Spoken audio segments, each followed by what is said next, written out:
welcome to another exciting episode of Writing Through the Unknown. I'm your host, Michael, and tonight I have a very special guest who anybody in the disclosure movement most likely recognizes, so I'm feeling a little like, do I really need to do an intro because she's so famous and known? But I'm not famous. What are the heck?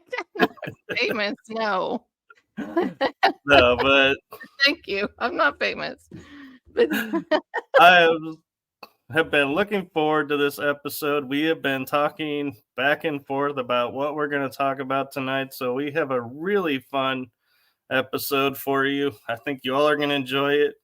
And I am going to allow my guest to flip the script. And if she wants to ask me questions, she can, and we'll, just open it up because she's a podcast host of What the Frick Live, or do you call it WTFrick Live? What the Frick Live is what we That's call what it. I thought.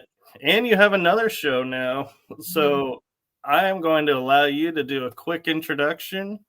And I give you the one, the only, the incredible, so blessed to have on the show, nice. Emily Menshouse. You're so nice. I need to talk to you more often. I need to hear more of those positive comments, but I appreciate your kind words there. Well, I've been a host for What the Frick Live going on 7 years now. And it started out as Frickin' Frack Fridays. And me and my best friend Tiffany, we just started doing a show on Friday nights that was kind of goofy, mostly paranormal related. And then it caught the eye of Steve DeShavi off of the Dead Files. And he messaged me on Instagram. And he said, "Hey, are you all going to be doing this show every week? Do you need a guest? Do you need help? You all doing a fantastic job." So I was like, Steve DeShavi wants to come on the show where we just goof off and talk about silly stuff. So sure enough, he did. And it boosted it. And then sadly, Tiffany had to go and she couldn't do it any longer. And then it morphed into What the Frick Live. And then we were on Paranormal Warehouse for 2 years. And it's just gone from there. We're no longer with the network anymore. I've just done it solo. We've been very successful with podcasting downloads. I lost everything in 2021. And I'm just glad to start a podcast now. We've been a podcast for 2 years. And actually this Friday is going to be our 100th podcast episode. So I'm excited. And then the other show I have is the Beast System, the BS. And that's more political conspiracy too, and everything over there. A lot of people probably don't want to listen to that show that listens to this show, but oh no, you'd be surprised. Well, we have a good time on either show. Yeah, this is my show where pretty much any topic goes. So, oh no, what are we going to disclose tonight, folks? This is family friendly too, right? or what? Sure, we'll call it that. Considering some of the topics I've had on, yeah, we'll claim friendly status. Oh, Linda. Hello, Linda. And Eddie Moore popped in for you. Oh, Eddie Moore. Hello, Eddie. Good to see you. I see the comments now. It's really weird to be on this side as like the guest with can I write in there? I can, can't I? Yeah. You should be able to. Yeah, I can. Here we go. And so with you being such a cool podcast host, I thought, yeah, why not let you have some fun, because I know how you feel with being on the other side of the screen. So if you go into that mode, don't worry about it. It's all good. Well, I'm telling you, there's a lot to go on behind the scenes in a weekly show. You do more than one a week. How many do you do a week?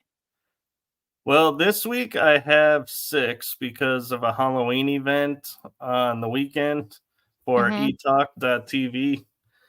And so I have 2 episodes, one on Saturday, one on Sunday. That's 2 hours each. So that'll be interesting and fun.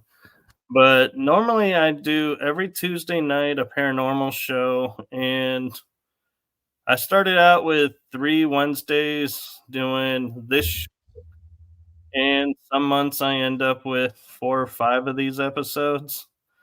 And so I kind of, when someone approaches me and says, "Hey, I wanna share this out," and I'm like, "Yeah, we need to get that out," I tend to bend to my rule and make space. Host prerogative.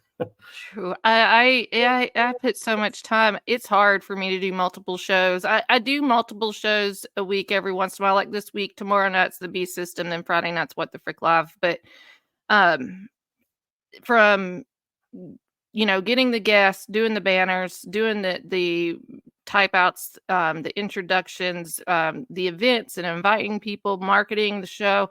All said and all, I think I put about 20 to 25 hours into each podcast, period. Um, Yeah, that's from the very beginning to the very end I of think it. I'm right there with you per Yeah. episode. So it's hard to do, and I was thinking about filming or something next year of like the behind the scenes from the get go, from the very beginning to the end. I've also had some universities reach out and they wanted to have some interns, and I'm like, I don't get paid for this. Like, he's like, we want some interns to intern your podcast and everything. I'm like, I don't know what to do with them. Like, I don't know. Yeah, but it'd be equal footing because none of y'all get paid. No. So, We all get paid in experience. That's what I like to tell people.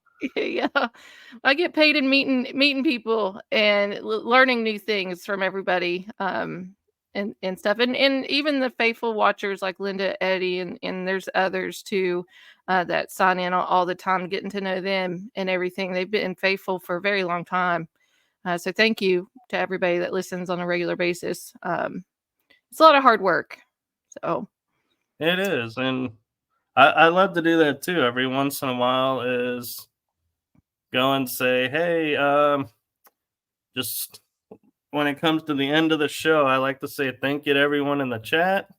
Thank you to everyone watching because I know sometimes I have more watchers than who decide to chat, and I'm like, and thank you to everyone who's going to watch the replay." I have a question for you. Now, this is gonna be hard for me not to ask questions, but That's why I gave you host prerogative. can we do a disclosure? You don't have to say names, but can you tell me your worst podcast experience?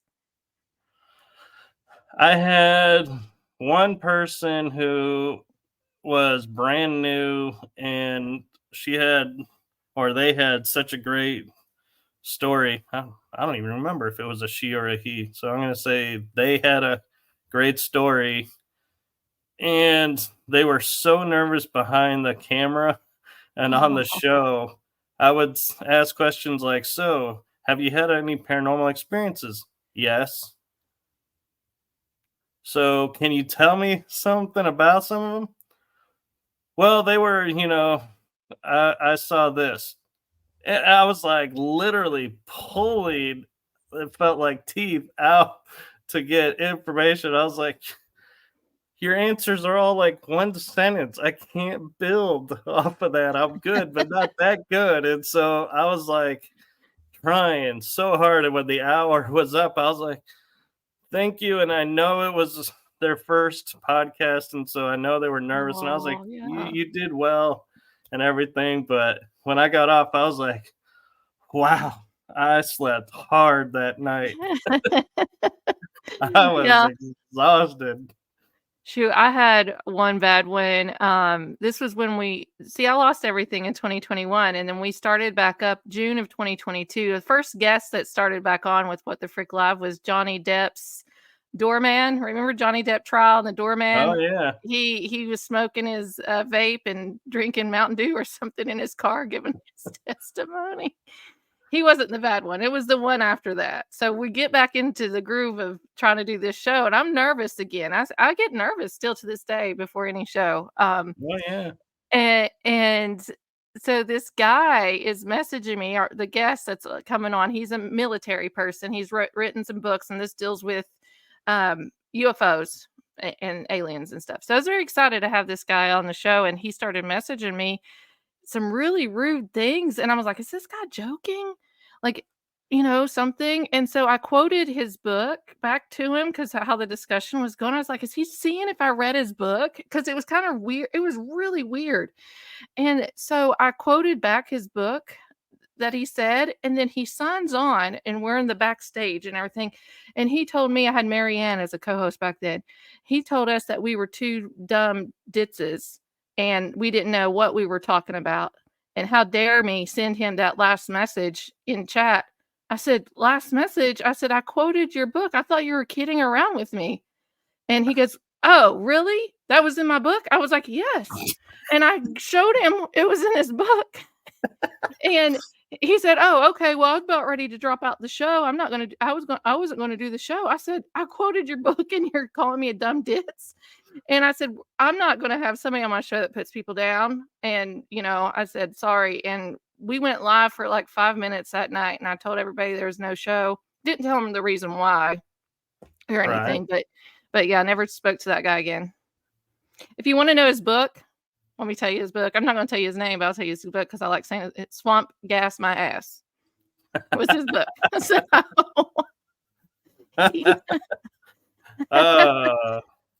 Yeah. I know that who was we're talking about. my worst. Oh, you do? You know who I'm talking about? I think so.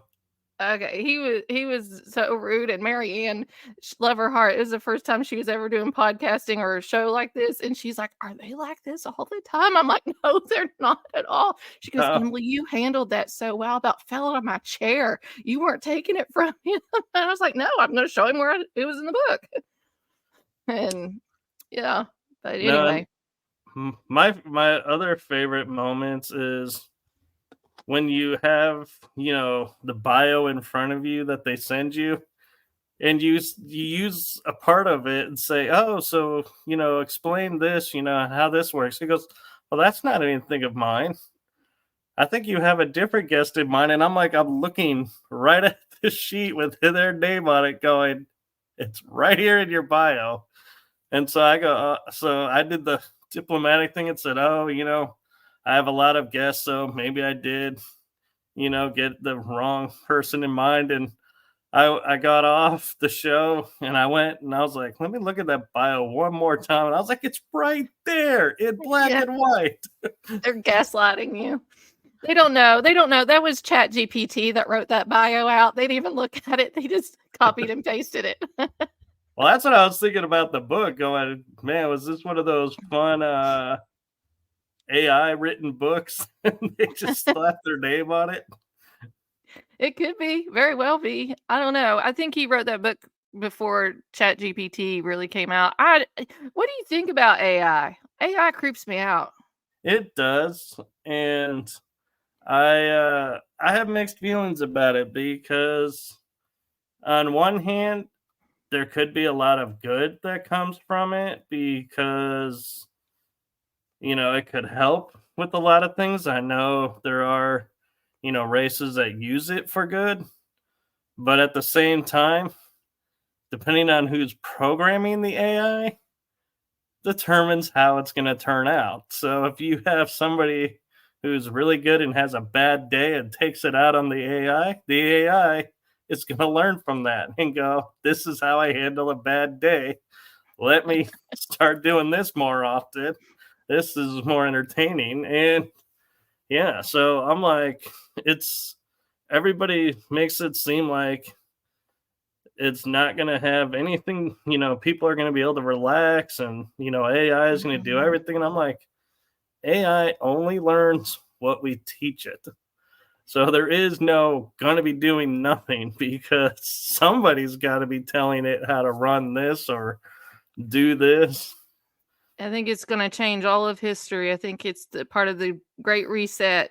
And how can you control the masses is when everybody starts tuning into AI and everything. I worry about it. I've used it a couple times with some things and everything, but I don't use it on the regular. It makes me nervous. I don't know what's going to be back there, or this metaverse. metaverse, which meta means dead, and everything, and how Zuckerberg is doing all this. Like, people are falling in love in metaverse. How scary is that? Like, I mean, we do have those people that marry ghosts and aliens and all that too. What was the lady that married the pirate, the ghost pirate? Yeah, wasn't that Australia? Somewhere. The lady that married the alien was supposed to come on my show at one time, and she backed out at last minute because she was just on the news like 2 days beforehand. That was really big. And she got a lot of backlash with it, and she was too scared to come on the show after that. I said, I promise you, don't worry about comments or anything. You'll be very comfortable on the show. We're just gonna have a good time. But she really believes she married an alien. So I don't know. I don't know. I'm just worried about all of that. Well, that's better than the one who married the ghost, had a baby ghost, and then divorced the ghost. I was like, this is so weird. Did she get alimony? Like, that's what I'm wondering. Maybe I should do that. I need a ghost. They like going and saying, the interesting thing is, under like common law and under the strict terms of defining marriages, it has to be consummated. So how do you consummate with the ghost and go, yes, we did That's all that scary. was required? It's like you'd almost want to go, do you have proof of him actually visibly there to show that this happened? And then it's like, do I really want to see this footage though? Here, hold on. I was going to show you. Can I share my screen? I can I? Yeah, you should be able to. I was going to show you the picture of the lady with the ghost pirate lady. Here we are. That's the one I remember. Is she the one that had the baby? And she had might the baby be. too? Or Liverpool. Who divorced a ghost? Uses cauldron? What's this? Hold on. Woman. Oh no. Okay, except a woman who divorced a ghost uses cauldron every day but prefers not to be called a witch. Bro Cardi, 41. So when was this? This is just the other day. This is today. 41 says she hasn't cast a spell yet, but is tempted to. Are annoying. Sorry. I like Iron Bear 78. Was the baby visible? Or invisible? How do you explain something that's... She was previously married to a Victorian ghost, but the couple divorced in 2023. Wait, this article, I keep saying October 2024 just came out. After traveling to Romania earlier this year to meet a renowned witch and stay with a coven, she said she has since incorporated witchcraft rituals. So she's turned into a witchcraft then, I guess? I don't know. Well, I think she probably realized by saying I use a cauldron that pretty much is labeled you something. So you might as well go with it instead of saying, no, I'm not. Because I don't know many people who are sitting there baking goods or making soups out of cauldrons anymore. I don't know. Anyway, that's interesting. So she's moved on. They divorced. I wonder how you move on from that, because it's like, let me see if how I can do you find know the they've woman. actually left? Let me find that alien woman. I'll show you who she was. All right. While you're doing that, Medell says, I feel that with AI is about acquiring knowledge about it, as anything else can be used very wisely or not. Oh, sorry, you popped up a message on me that you were sharing something. Oh, that's the lady that married the alien. She was going to come on my show. That was 2 years ago. Yep. She was really sweet. Oh, this is a video. Yeah, but I'm going to say what's really interesting is she almost looks like she's related to, what's that lady that does those Capital One commercials? Capital One. I don't know. She's I the don't have one who's TV that like, much. the diva woman who's like, oh, you need to get me this, and like, it's free for everyone. And she's like, yeah, sure. I But don't she know. always plays the ditzy roles. Got that Well, deep Southern accent. this was on the morning show over there in the UK that's real popular. The silver haired guy and the blonde. When this came out, she was supposed to come on my show 2 days later, and then this came out and it just went crazy. And she was not getting good feedback, and it really hurt her bad. So she declined to come on the show then. But Linda asked, "What did you and Steve talk about?" We talked about the Dead Files, and I talked about with him some true crime stories too, other than paranormal stuff. Because I do true crime and have a lot of mafia, ex-mafia, and TV personalities too on that are with ID Channel and A&E.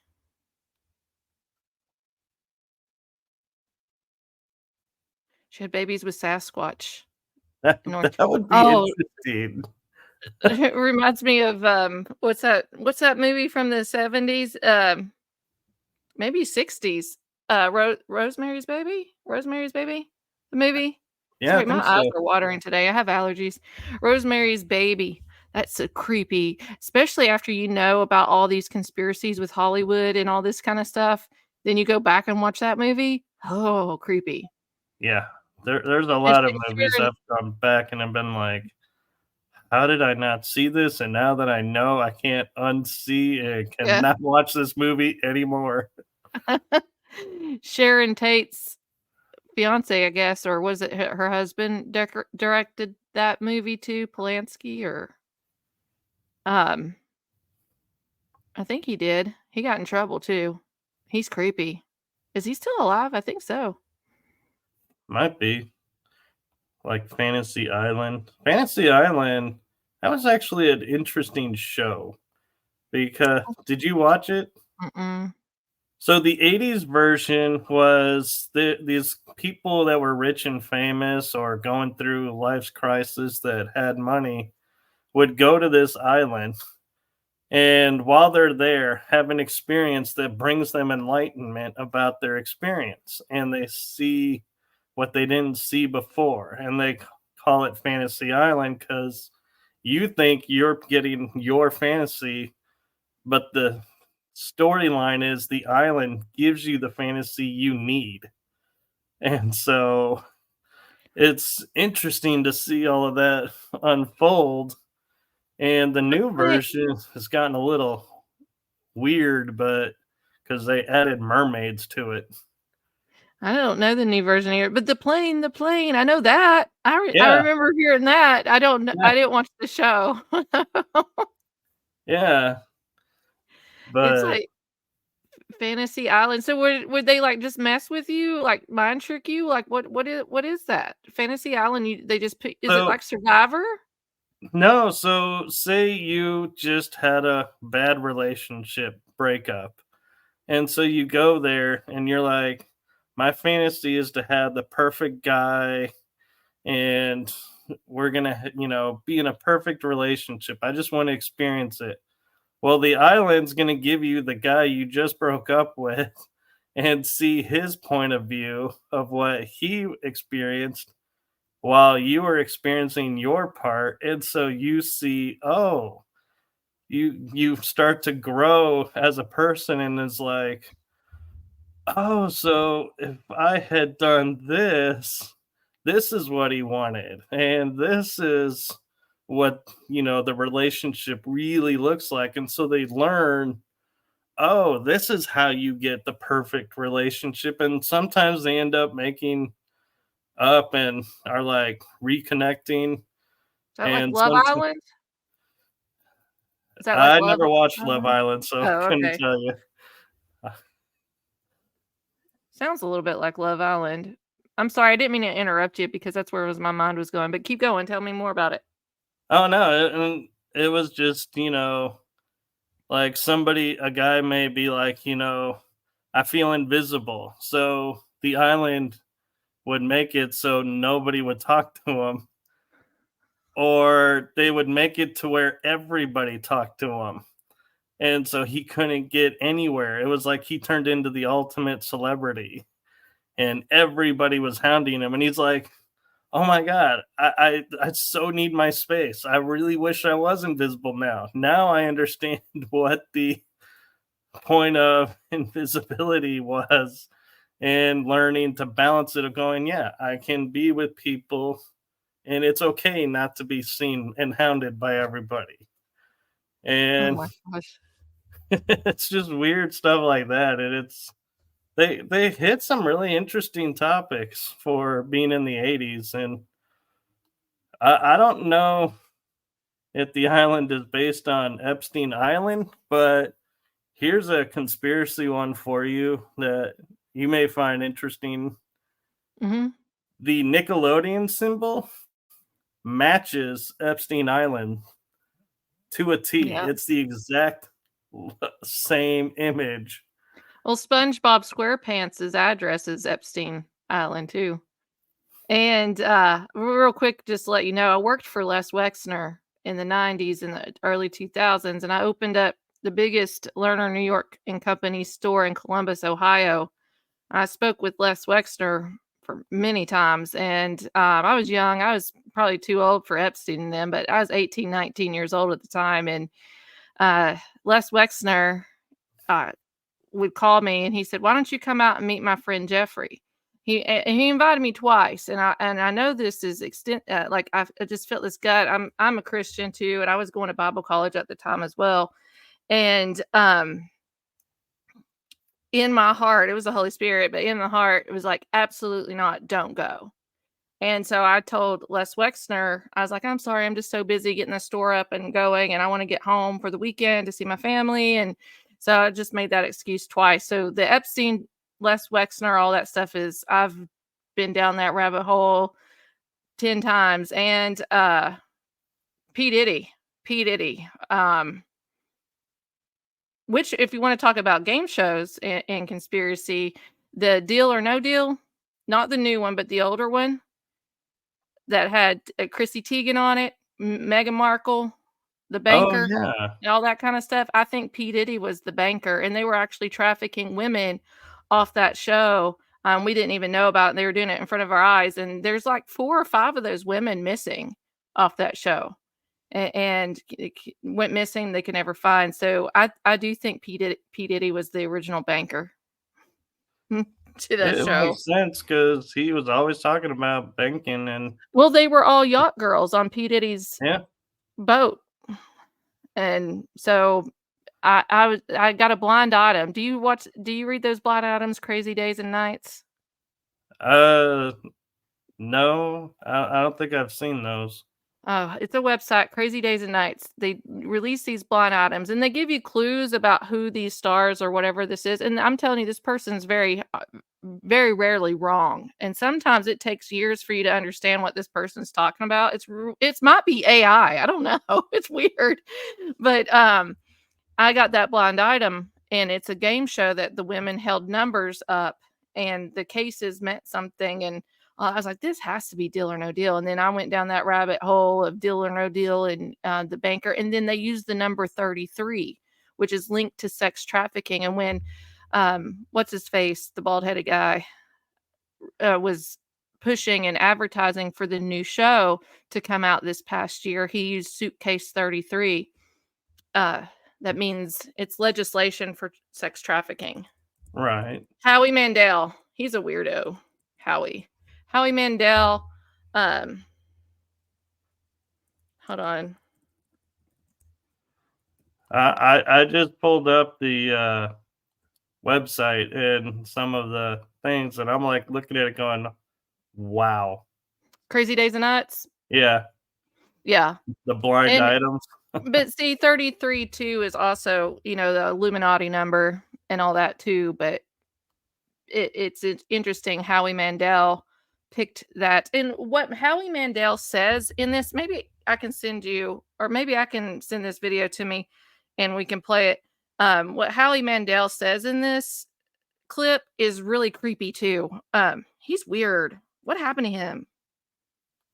You know, I feel like he's one of those where I honestly feel like is a mask person because he was like always around people, and he'd be doing his stand-up routines. You'd see him in shows, and he'd be, like hugging on people and doing this or that. And then all of a suddenly, like a snap, he was, "Don't touch me. I'm agoraphobic." And I'm like, this is kind of strange to see him in this light. And then he tried to say, "Well, I was always like that." I was like, "No, you weren't. I don't Nobody's think that he good of an was. actor." Or not 33. I'm sorry. He uses case 22. I'm sorry. I said 33. Um, Let me send this video and we can play it here in a second and show you. But yeah, he hasn't always been that. Didn't he have big curly hair and all that kind of stuff back in the day? Yeah, and he did that cartoon, What was that Bobby's cartoon? World. Was it Bobby's World? I can't remember. Yeah, that was his You know, cartoon. remember Munsters or Monsters with Fred Savage, Howie Yeah, Mandel, Little and that he Monsters. was a blue Little Monsters. Yeah, he was the blue Yeah. guy. That's what I remember Howie as. And but no, it was really weird. If you look up sex trafficking number 22 on Google, it should tell you what numbers those are for the government and everything. But hold on, I'm getting this video downloaded and I'll upload it here. Um Let's see. I yeah, looked up sex trafficking 32 and or I 22. got, oh, 22. Yeah. I'm getting a lot of stuff about crimes and Um sentences. Oh, the Human Trafficking Department of yeah, Justice website. yeah. So here's the video. I don't know if this will automatic play. If I share this, you might have to share it to the screen. But this is advertising uh, the new Deal or No Deal. And listen to what he says in this. It's weird. Howie Mandel here, coming to you from an empty soundstage someplace in Hollywood.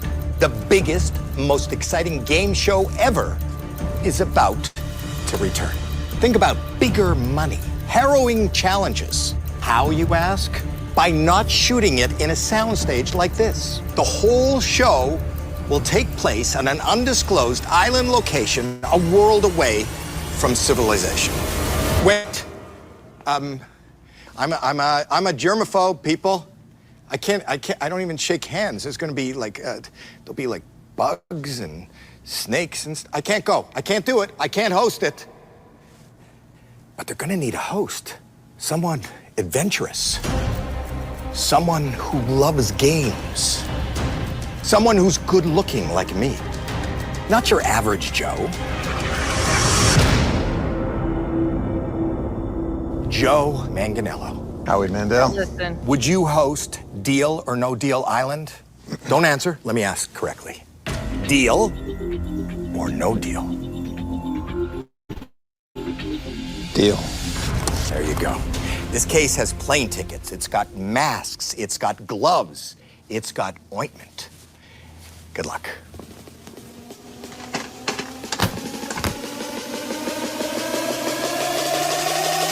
We're gonna have a good time.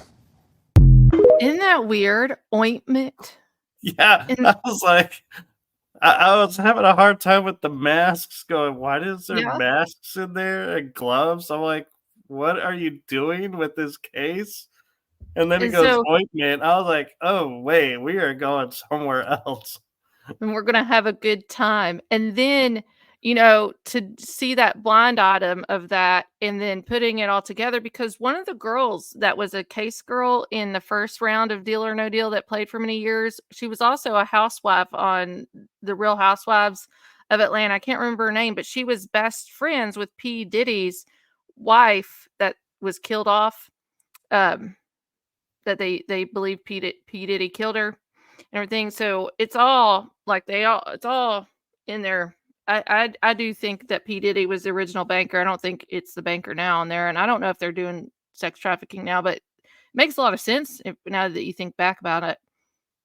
Yeah, and They don't it have the girl. also, Oh, go ahead. Sorry.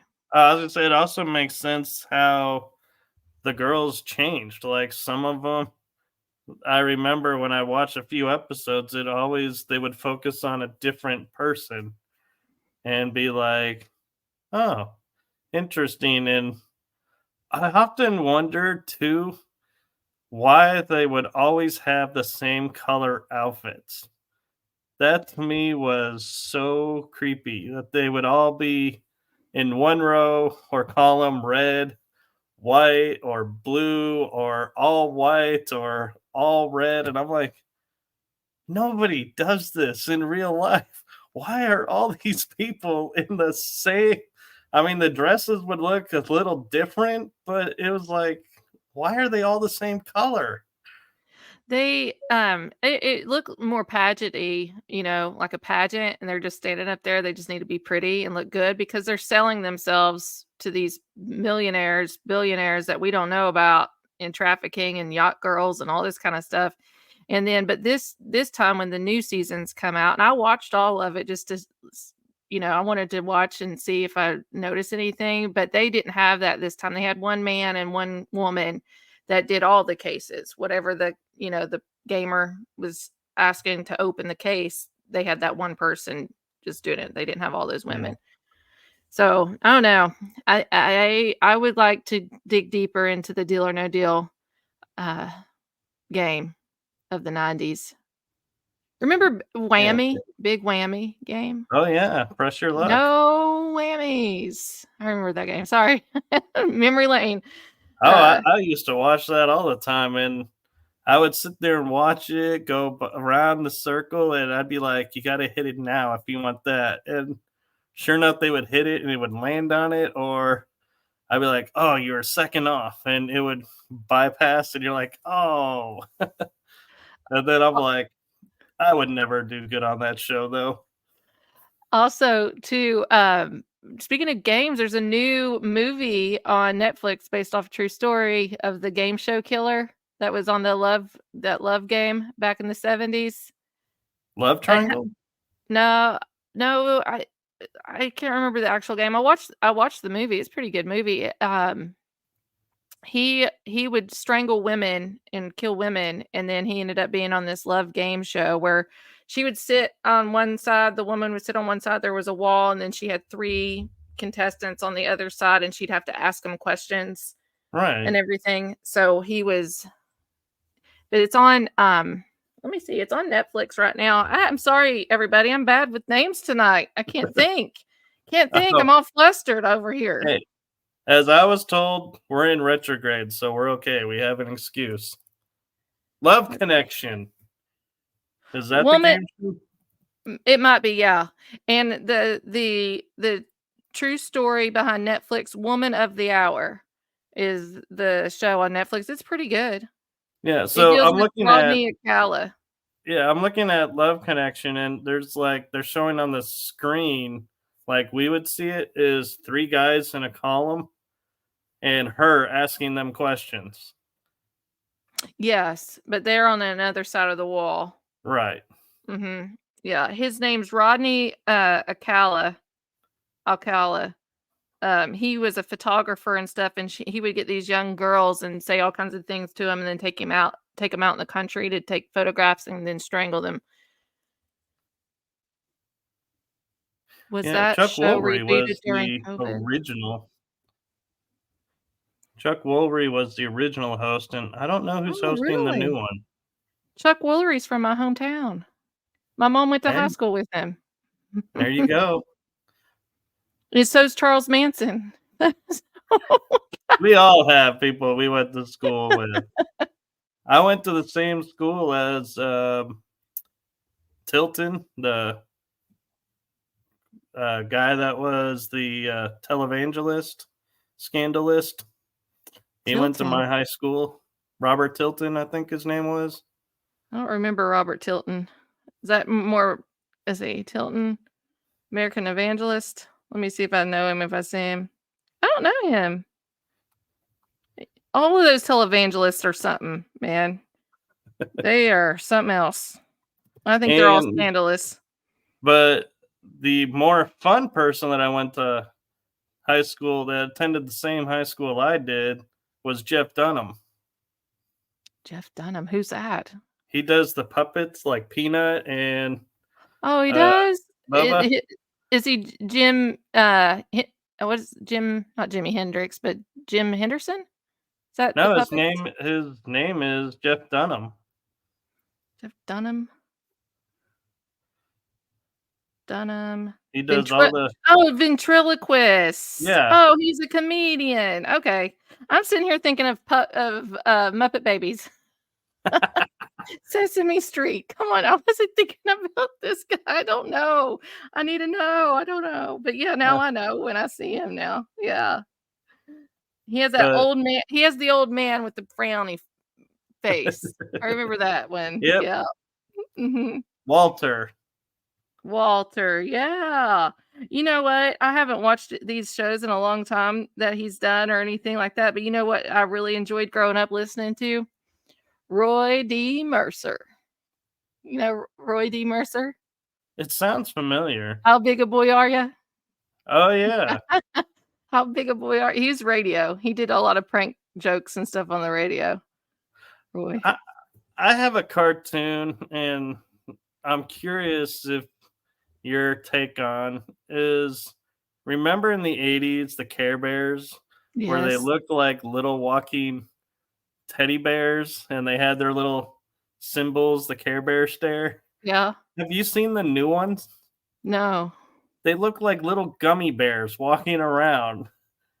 No. Literally look like walking candy. And I'm like, this is so weird. New Care Bears? Is there, so they're rebooting Care Bears?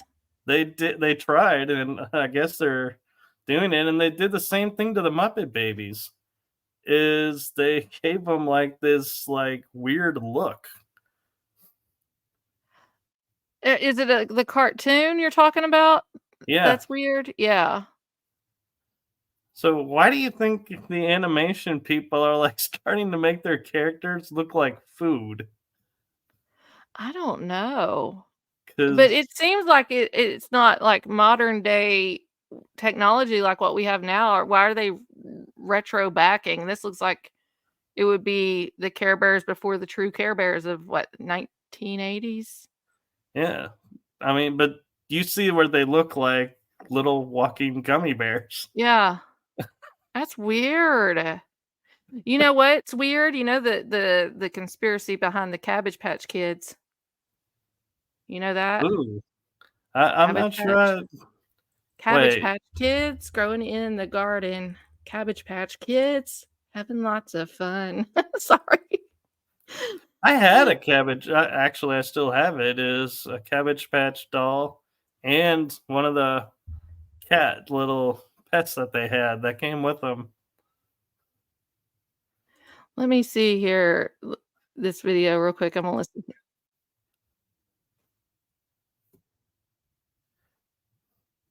Linda says, "This is great. Both of you are doing research while having a chat. Love it."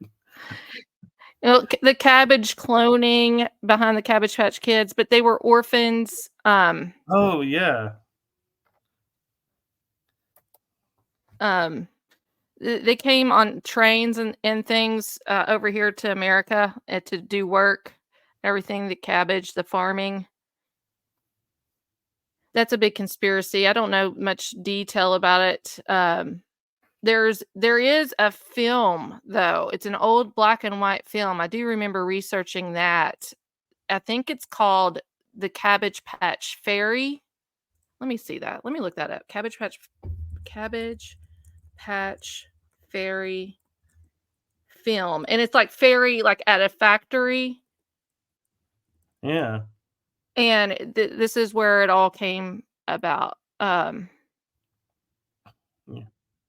Iron Bear 78. Yeah. Jessica Jones does talk about this, and yeah, she's got a really cool show too. She's been on. So These Jessica Jones talks about the Cabbage Patch Kids.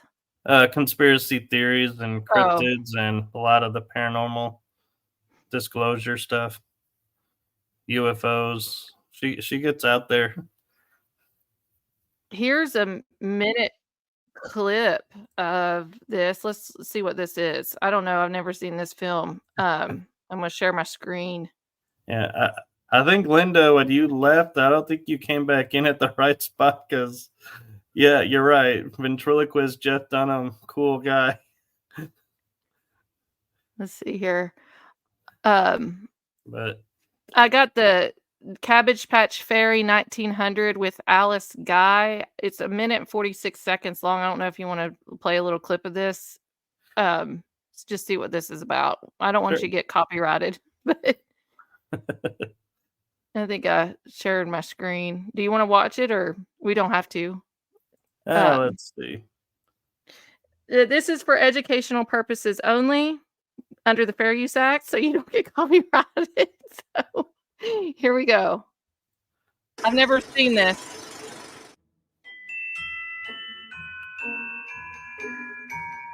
Le fait acheter. She's got a Kindle on her head. Yeah. Looks like it. Oh, this is creepy.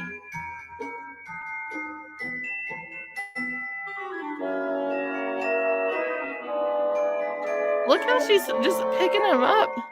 I know. I'm like, Oh, those are real mad if those babies. are real kids or. Those are real Oh my God, they babies. are.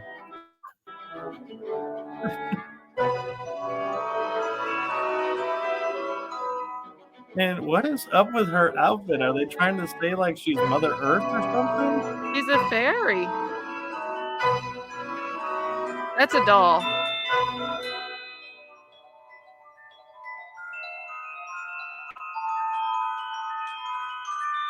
Well, this is like taking Peter Pan to a whole new level.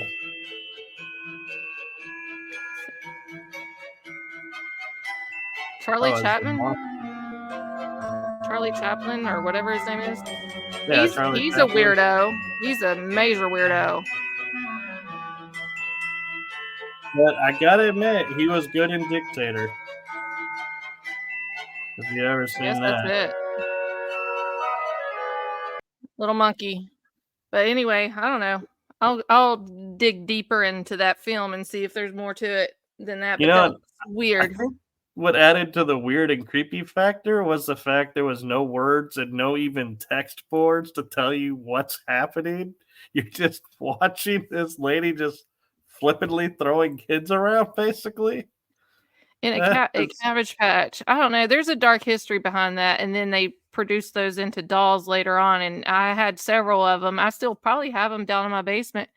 But it's creepy to know what that signifies now as you get older. We had a lot of that stuff back in the 80s. I had I no know. clue what I was singing. Ugh.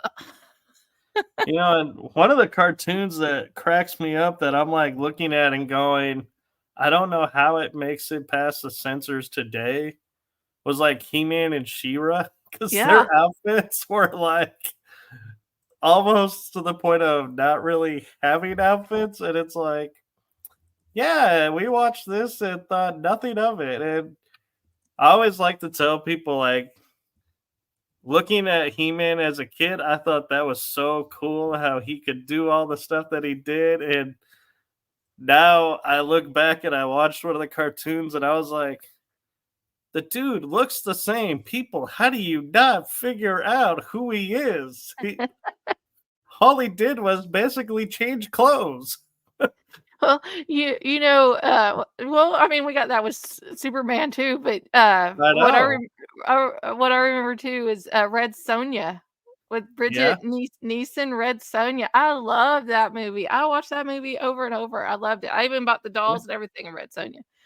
Yeah, that was the spinoff of Conan the Barbarian, wasn't it? I think so. Yeah, and Dune.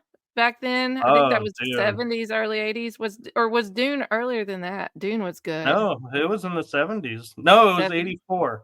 It came out in 84. Yeah.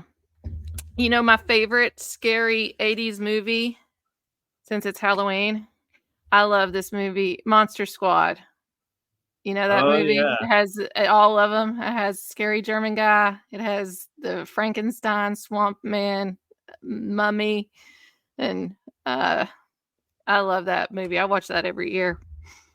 Yeah, the Let's see. two horror movies or science fiction, well, one science fiction, but one's horror movie that freaked me out growing up was, so the science fiction one was Kroll, where he had to fight that giant spider in the Oh, I cave. think I remember that. And that would always freak me out because the spider was pure white, and I was like, that's always good, and he's got to remember that. kill it. And that's like, this is so, it was so big and creepy. It was like I had nightmares going like, it's like I almost was like for a week. Like if I saw a spider, I was killing it before it would grow to that size. I was freaking out.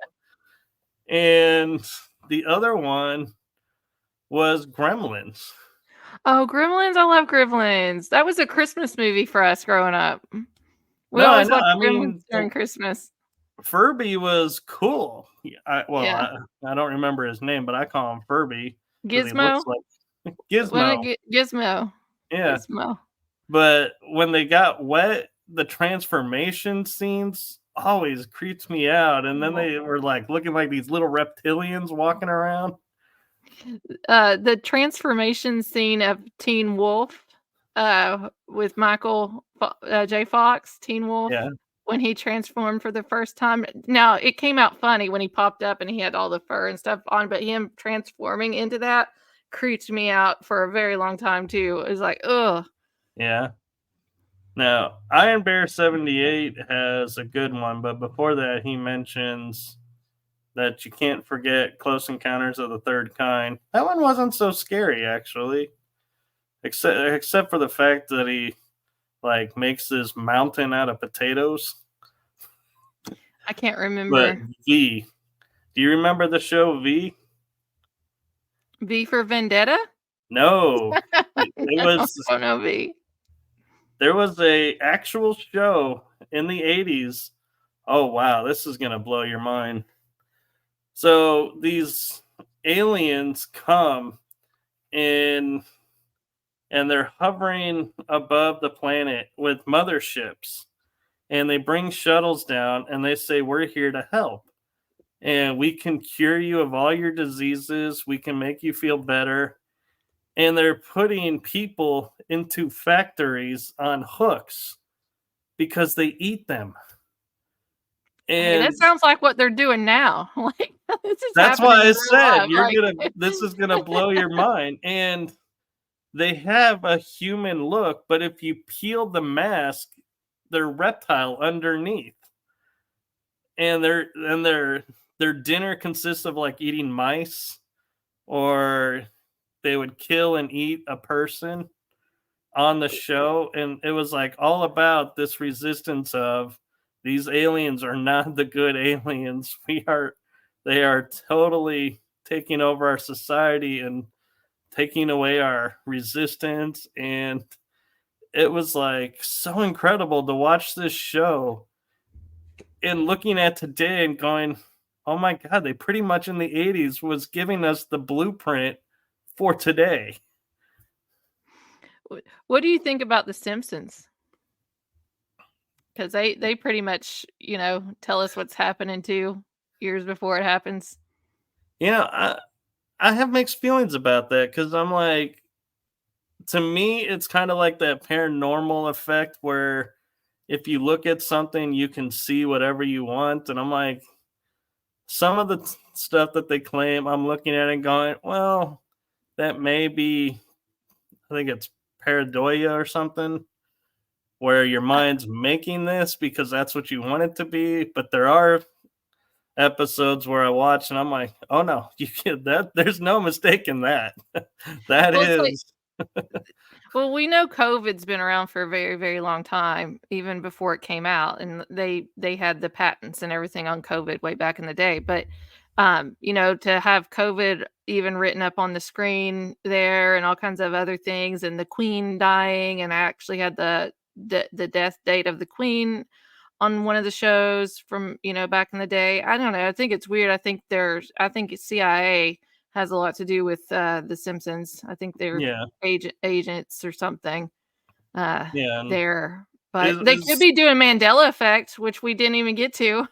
I know it could be. And going back to where we started, I just remembered watching. I don't know if you watch And We Know. Oh, LT. I listened to his podcast. Yeah.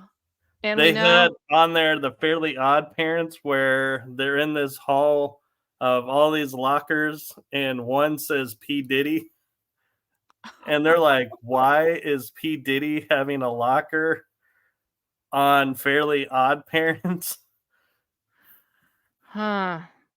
Well, P. Diddy showed up on those shows, those Nickelodeon shows, Nickelodeon Island, and then we have all that Nickelodeon documentary on Quiet on Set on Netflix too, and all these kids are coming out and everything. So the stuff that he did on those clips on Nickelodeon was disgusting. He was talking about private areas of kids and stuff on there. Yeah. It's like it's always been right in front of us, and it's like, oh, I don't know what I was thinking back. Like, I don't know. My mind just didn't go there at the time. And I feel like a little bit of betrayal because, like, now I have to question. Like, I like the show Double Dare with Mark Oh, Summers. Mark Summers, he's never done anything as far as I know. And he's spoken against this, and he didn't Yeah. want to be part of the documentary either of it because he has nothing to do with these people at all. He doesn't want to give them any attention or Right, anything. but they brought the show back, and I don't know if they have him on it or not, but it's like, oh man, but you're still on the network, and it's like hard to watch the show on the network and be like, I don't. And to that point, I had Disney Plus. I was so excited to have Disney Plus because Star Wars and Marvel was all on there and included, so I didn't have to rent the movies. They were all coming out, and I was like loving it. But then when they started talking about the tunnels underneath and all the dark side of Disney, I was like, I'm sorry. It kills me, but I canceled Disney Plus. Yeah, my family did too, but the CIA bought the land that Disney's sitting on too. So it's Yeah. all CIA. And Walt Disney it was gross, but the Iron Bear said it was Epstein supposed to be the fall guy for Diddy. No, Epstein wasn't the fall guy. Epstein No. was the head ringer. He worked for the Mossad too. He was a totally different ring, but they all colluded eventually. I think P. Diddy is the fall guy for Clive Davis. Is who I think. And what do you think about the talks now about Justin Bieber and he was brought in by 2P Diddy and so I have mixed feelings because I'm like, I don't trust Justin. And it's like, I look at him and I'm like, you just carry the vibe of, I think you went along with it. No. I think his mom sold him at a very young age, and he's made very clear declarations on stage when people were groping him and stuff. He says, I feel violated. Nobody did anything. We all just stood around and stuff. He's having a very hard time right now. His songs and stuff in the last several years too, like Pink, that one song that he is called Yummy. Go look up the terms the FBI use for child trafficking and pedo world. Yummy is one of those terms, and he's pink in it and everything. So the color pink means something totally different with me. It's the heroin color that they would use and have drugs with. And that's what P. Diddy was coming off of in prison. He was having withdrawals and everything from that. The baby oil that they all said was lube, all that stuff. No, the FBI took the baby oil. The baby oil is actually the sleep medicine drug, and they've been trafficking that stuff in baby oil containers for the last 8 years from China. So that was all. It wasn't like for lubrication or anything. It's actually the sleeping medicine that they would put in drinks and everything. I was And thinking it was acrone because I don't want to get banned. Throwing too many of the catchwords out there. Well, it's the the sex drug to knock people out, and he was probably selling it to everywhere as well, if that's why he has so much of it. But no, he's hurting. I wouldn't be surprised if we find out that Justin Bieber has overdosed and died. He's really spiraling right now. He's having a hard time. I think he's a victim of it. I really do. It could be. And, talking about conspiracy theories, what do you think about the ones like Paul Walker still alive that they took and made it look like he died in the accident, but he wasn't actually there, so he could turn evidence and expose and speak out? Because he was a huge proponent of speaking out against the trafficking. Well, he was with Haiti stuff with Clinton's. I mean, I can't say anything now. Like, I don't know. These people, I think Elvis is really alive. I do. I think Elvis is alive, but I don't know if that's that pastor guy or not. But Paul Walker could very well be in protection, and did that. But, Clintons have 98 bodies on their list? At least. And people don't know this with Hillary Clinton. Her dad, Hugh Rodham, was over the mafia in Chicago when Al Capone died. He took over that, and he was in mercantile. And a lot of these mafia people are in the mercantile business, and they changed their name. They came from Germany, moved over here, changed their name. And then we get Hillary. Then we get Bill out of Arkansas doing the cocaine trafficking and stuff. And he would get a lot of the Black Panthers group back then. That's how Hillary got involved with Black Panthers to deal all of his drugs. Look at all those Black Panther people that were put in arrested during that time. And they flew in and out of Clinton's little airport that he had there. Mena? Wasn't it Mena? Mena, Arkansas? I think so. I can't remember. That was one of my rabbit holes a long time ago with the contraband type stuff with Ronald Reagan. Reagan knew what was going on too, and he allowed it. And so did Bush. They all do it. They all get money off of it. Yeah, and it's unfortunate. And I think I'm really hoping, as they say with Iron Bear, the American-made movie was the telltale about it, or starting to be the telltale.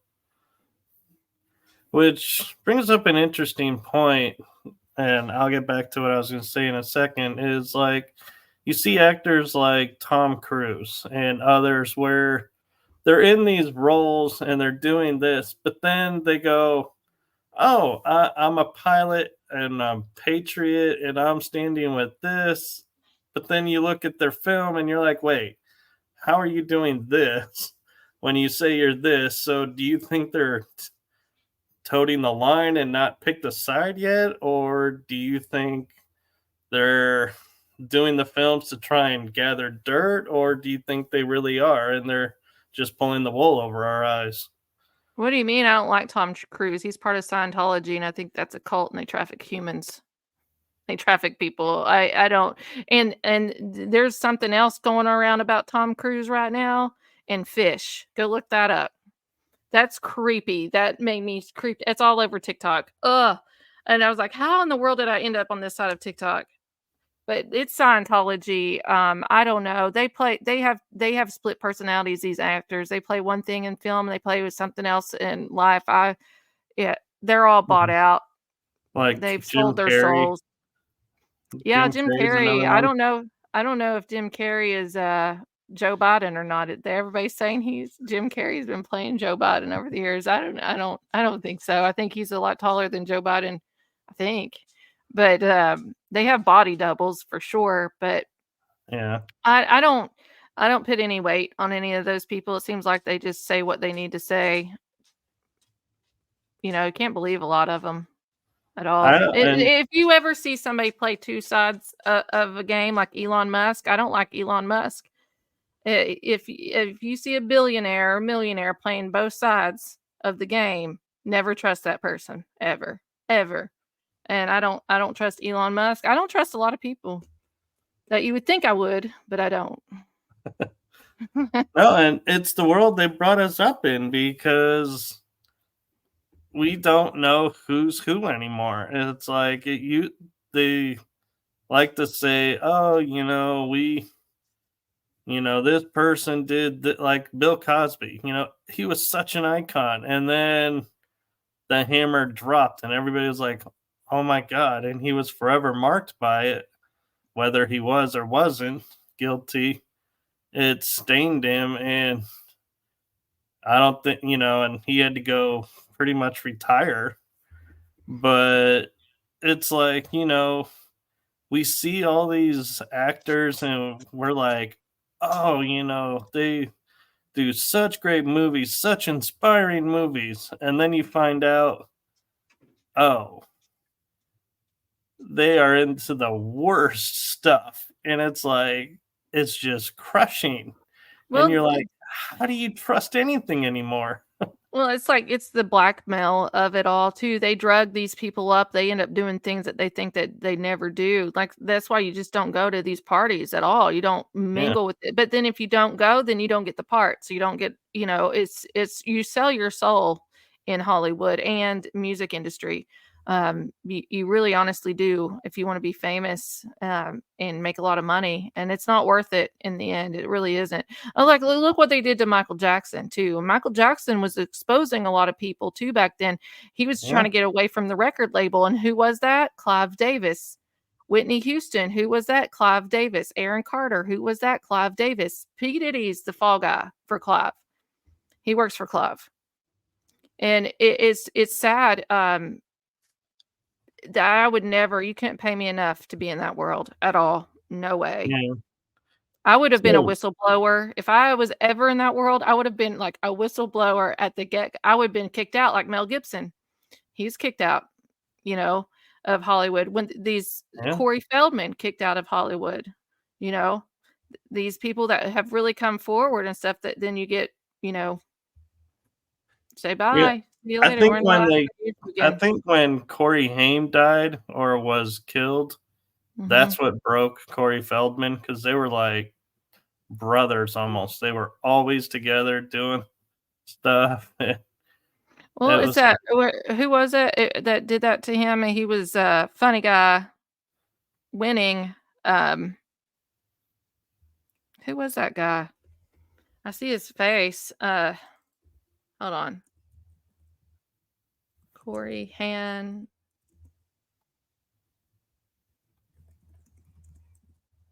Let me see here.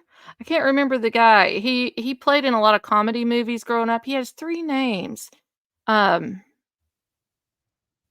He's Tiger. He has Tiger Blood or something. What was that guy's name? Tiger Blood actor. Hold on. Charlie Sheen. Charlie Sheen was the one that did all that stuff to Corey. Yeah, that's it. Charlie Sheen right down there. I'm terrible with names today. I don't know. I got a funk going on in my head. I don't know what it is. It happens to me too. Yeah. So I've had a long week a little bit too. My mom had surgery yesterday. I'm recovering from surgery. So it's been a little rough week here, but yeah, the Tiger Blood #winning. It was Charlie Sheen. Corey Feldman tells it finally in an interview. When was that? Last year? Year before last? Yeah. Well, not to sidetrack anything, but I want to take a moment because of what you just shared and say, I hope your mom's all right. I hope you're all right and heal well. We're sending positive healing vibes and prayers to you and your mom. Thank you. Thank you. My mom called me this evening. She goes, "Do you think it's weird because I'm not hurting?" I was like, "I think that's a blessing." No, it's not weird. Take it. Like, no. Yes. I said, "Did you take your medicine and you didn't tell me about this yet?" Or what? She goes, "No, I haven't taken it at all." I said, "Are you sure about that?" Because I worry if she forgets. And she looked at the bottle. She counted all the pills in the bottle. She goes, "Nope, they're all here." And she goes, "But do you think it's weird I'm not hurting?" She had shoulder surgery. And I said, "No, I'd say that's a blessing. You're not hurting. That's good for you." Yeah, because I don't share this often, but the pain meds that they gave me when I had leg surgery, Mhm. I lost a week's worth of memory. I cannot Wow. get back. And I only took one pill and I So didn't.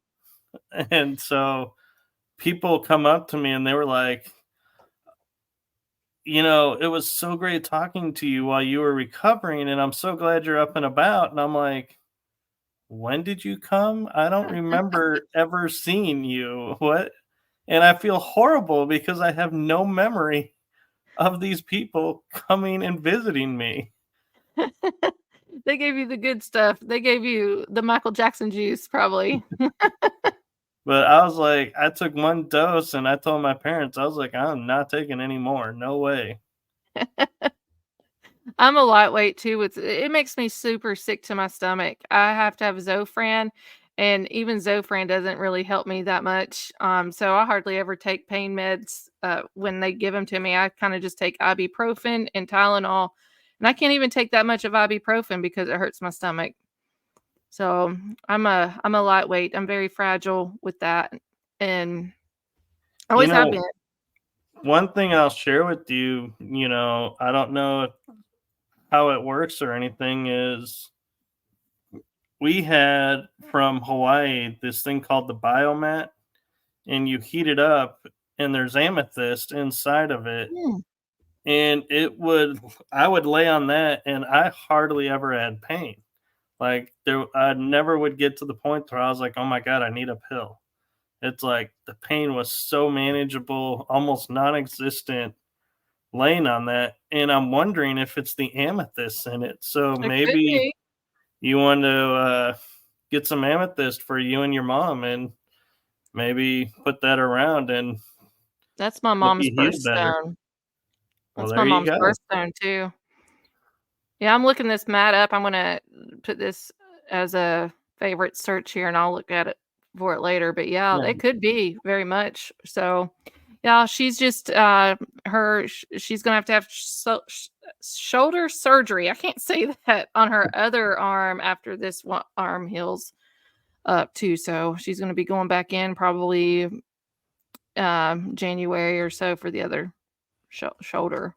Well, Shoulder. I'm glad they Shoulder. alternated it because I've heard people that would say, "Oh, they decided since I was under the knife that they just replaced both." And I'm like, how do you function? That is just She couldn't do it. No way. no. She did her right hand first because she's right hand dominant, and she just wanted to get that over with first and not worry about it, and have her good hand during the holidays, hopefully okay to use everything. But is that your strong hand?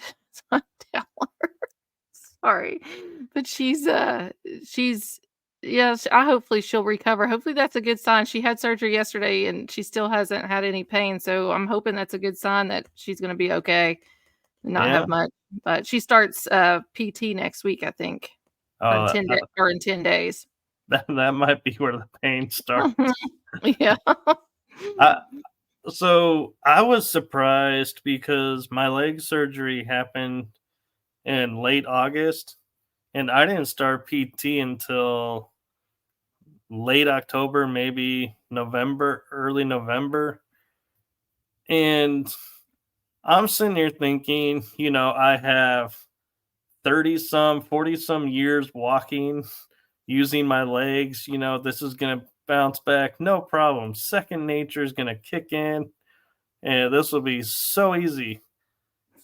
It was hard as hell to learn to walk.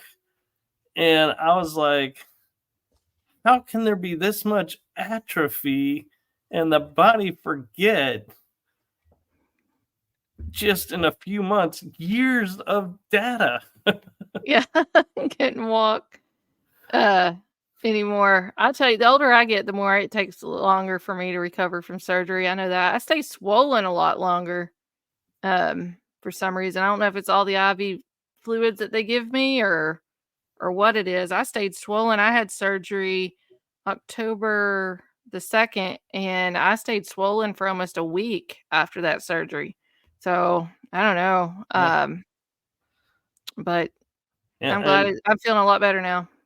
I had such an amazing orthopedic that when the first visit after the surgery, you get up and the leg, is doing its position, and you're on the crutches doing what you're supposed to do. And I'm sitting in the visit, and I'm like, I have a high pain tolerance, so it's like he's like, so what pain do you have? I'm like, not really any. It's really, not a big thing. And he's like, okay, well, that's good. And, we'll take x-rays and everything. And at the end of the visit, a voice pops in my head and says, you got to tell him about that one time. And I said, so I don't know if this is anything, is how I phrase it to him. I said, I got up today to come here, and my leg hurt for like 20 seconds. And I didn't put any pressure on it. I know I didn't put pressure on it. And he was so amazing. He rushed, put me on a bed, took an ultrasound, and found a blood clot Oh my. in an area where it was about to be the next spot was my brain and Wow. my heart. So Wow. I was like thinking the voice in my head that said, bring this up, because I would have just dismissed it, thinking maybe I put pressure on my foot and didn't realize it. Wow. You're really lucky you listened to that voice and said something, because that would have killed you, Yeah. Michael. That would have killed you. I've had all kinds of friends have those DVTs. I think Yeah. that's what the deep vein. And stuff too over the years. I always get worried when I hear somebody have that. I haven't had it yet. Hopefully I won't, but those are scary. Yeah. And then, the doctor didn't say anything, but somebody else goes up and messages me and says, oh, yeah, now that you had this one blood clot, every time you fly, you're now a high risk. And I'm like, really? That's all I need to hear now? It's for the rest of my life to be scared. Is this the flight that's going to do it? Is this the flight? Oh, And I no. finally was like, you know what? I've flown so many times. If it was going to happen, it would have happened. Happened by I'm now. letting that go and not scripting that. Did you ever wake up from anesthesia or anything saying some crazy stuff? Actually, no. But the funny thing about the surgery was they gave me the anesthesia and they start wheeling me out. And the last thing I hear from anybody, any source, is the doctor saying to my parents, I'm going to do my best to save the leg. And I'm like, this is what I hear going into surgery. I'm like, Save the leg. what? What do you mean save the leg? What's going on? But Oh no. this was the miracle, because he thought I was in a car accident when I only landed on it from a staircase that was terrazzo tile flooring. And he opened it up and he goes, I have to say I'm really impressed, because there was no muscle damage, no ligament damage, no tendon damage. I had to cut one nerve to get into the area, and I was able to put all the pieces back together.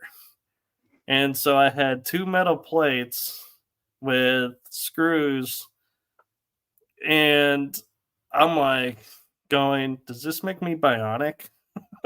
Was one of my first thoughts, going, I now have metal in my leg. Am I bionic? Nope. No. Well, I used to work in the MRI department at the hospital for almost 13 years, and I have some funny stories about some metal in the MRI. So make sure you have your card with you. Make sure you're okay to do an MRI. But I'm sure things have changed since then. Actually, I had the metal taken out a year and a half, maybe 2 years later, same month even. It was in August, but the funniest thing was every flight I took with the metal in my leg, I would have the card in hand so TSA would let me through. Mhm. I was never flagged for metal. Well, that's good. The That's person in good. front of me or behind me was wanded down and said, "You have metal on you." And they're like, "No, I don't." And I was sitting there going, "I'm the one with metal. Why is your machine not picking me up, but people around me?" Maybe it was delayed or something. I don't know. Maybe it was a delay warning, so they thought it was the person behind you. But, no, just what's funny is that we've been talking about P. Diddy and everything, so I was coming out of anesthesia this time, and all the nurses, I was telling them Oh, yeah. about P. Diddy. And, I remember saying, "Just wait, the real Kanye West is gonna be showing up. The Kanye we see right now is not the real Kanye." And then they said I started rapping, and I was rapping Gold Digger, Kanye West song, Gold Digger. And then Oh, that's I hilarious. remember going, she ain't messing with no broke." And then I start waking up and I'm talking about P. Diddy, and then I all of a sudden looked at the nurse and I said, "Am I really talking about P. Diddy?" And she goes, "Yes, you've told us all about it." This one nurse came over, she said, "Girl, I'm gonna go watch American Gangster this weekend. I did not know that P. Diddy's dad was Frank Lucas's driver." And I was like, "Yes, P. Diddy's been working for the feds for a very long time." And so yeah, then I said, "I'm so sorry." I started apologizing to him. I was talking to him about P. Diddy. They're like, "Oh, honey, we've heard a lot worse. You are fine." Man, I think I would actually go on pay-per-view to see the video of you in anesthesia mode rapping out Gold Digger. I was doing it. I was like, "Oh my gosh," I was so embarrassed about it. My doctor was there too, and he heard it too and everything. He was laughing. So I've known my doctor all my life. My mom taught his kids. My mom's a retired school teacher. She taught his kids too. So he's known me forever. And he's like, my brother is a rapper. He's a Christian rapper, actually. He works for Marathon too, but he's been on a label before. We've done a lot of traveling and everything. And he's like, "I know your brother rap, but I didn't know you had those skills too." And I was like, "I don't have those skills." Oh, anyway, so you know what was on my mind, these rabbit holes and stuff. And I don't think we'll ever get the answers from with P. Diddy. I don't think we're going to get a list. We're never going to No. get the Epstein list because these people are still alive. And the shadow government, the deep state, whatever you want to call them, Wow. they are using this still to blackmail people. So if we ever would get a list, all those people on those lists are going to have to be dead. They're just going to have to be dead, and that's probably not going to be in my lifetime to get a list. I don't know. I keep hearing information of the list has been seen and some white hats have taken action and dealt with, but then I'm like, well, if they have, why isn't it public? And it's like, yeah, it's It's they're like blackmailing. I like to say, the rabbit hole is the perfect visual for what we do, because you go down and you think, oh, I finally got all the clues. I finally got everything for this story. And then you see the floor drop out and you're like, oh no, there's more. And Oh, there's when you so think much more. And it's like, oh, does it ever end? when you think you've read about darkness, or like my mind can't wrap around evil, and when you think you've read and connected and seen all this evil, and then it gets even more darker, it's like I've had to step away and like take time away and not look at things for a while and snap out of it. There's times on weekends I'll post some stuff on Facebook, but then I won't post for a day or two on Facebook. I just have to step away from it all and everything. So it takes a lot, and it's just what they do to kids worldwide and stuff. Oh, I cannot deal with that. very dark. And And you mentioned TikTok, and I don't know how I stumbled on this, but it pops up in my feed, and I'm not following these people. And I love this about TikTok, that you follow people, but your feed is full of people that you don't follow. So you never actually fully see what you're following. And it's like, this just is like a rabbit hole in itself. But oh, they changed it now at the top. You can click on following, so you can have a feed of everybody you're following, and then the other one's the FYP. So it just oh, okay. comes up now. They changed that, I think, not too long ago. Yeah. But Now where you can do that. When they put the TikTok shop up there, they changed that up there now too with that. okay. But yeah, and I was on the pro level, and I left the pro level because they killed all the cool music. You could only use Oh, you can't use the TikTok music anymore. artists. So I was Yeah. like, forget this. I'm going back to the old way. But I have seen stuff where like they'll be like, here's the story of this guy in the 1900s, and this is what he did. And if you want to hear more at the end, it's like type in part 2, and I'm like, oh my god! It's like I'm sitting here, and it's like I knew life was harder than we thought back then, but I'm like, oh my god, there was like so much more, and I'm like, and one I watched, and it's like my mind still can't fathom this being real. Was a guy had a spider that came up to his shoulders, and he was a tall guy, and it was his pet, That has to be and he would CGI or bring, something. huh? That has to be CGI or something. Well, they said that the story was kids or people would come over to the house, and if they were, at a certain hour, he would be like, well, my pet is hungry, go get him, and the spider would eat him. And he was a serial person, and he was That- feeding people to the spider. You And know I was what? like, what? You know what that reminds me of? Here's a movie that absolutely traumatized me. I've only watched it once as a kid, and I tried to watch it just a couple years ago as an adult, and I couldn't watch it. The Fly with Jeff Goldblum. Goldblum. Yeah. Yes, The Fly. Don't eat me, or whatever at the end. Whatever, or help me, whatever he says. That's a Mandela effect. Did he say "Don't eat me" or "Help me" at the end? I can't remember. But even the 70s, 60s version of that movie too creeped me out as well. Yeah. Can't watch it. Insects, arachnophobia, all that kind of stuff. I have a Eight-legged freaks. I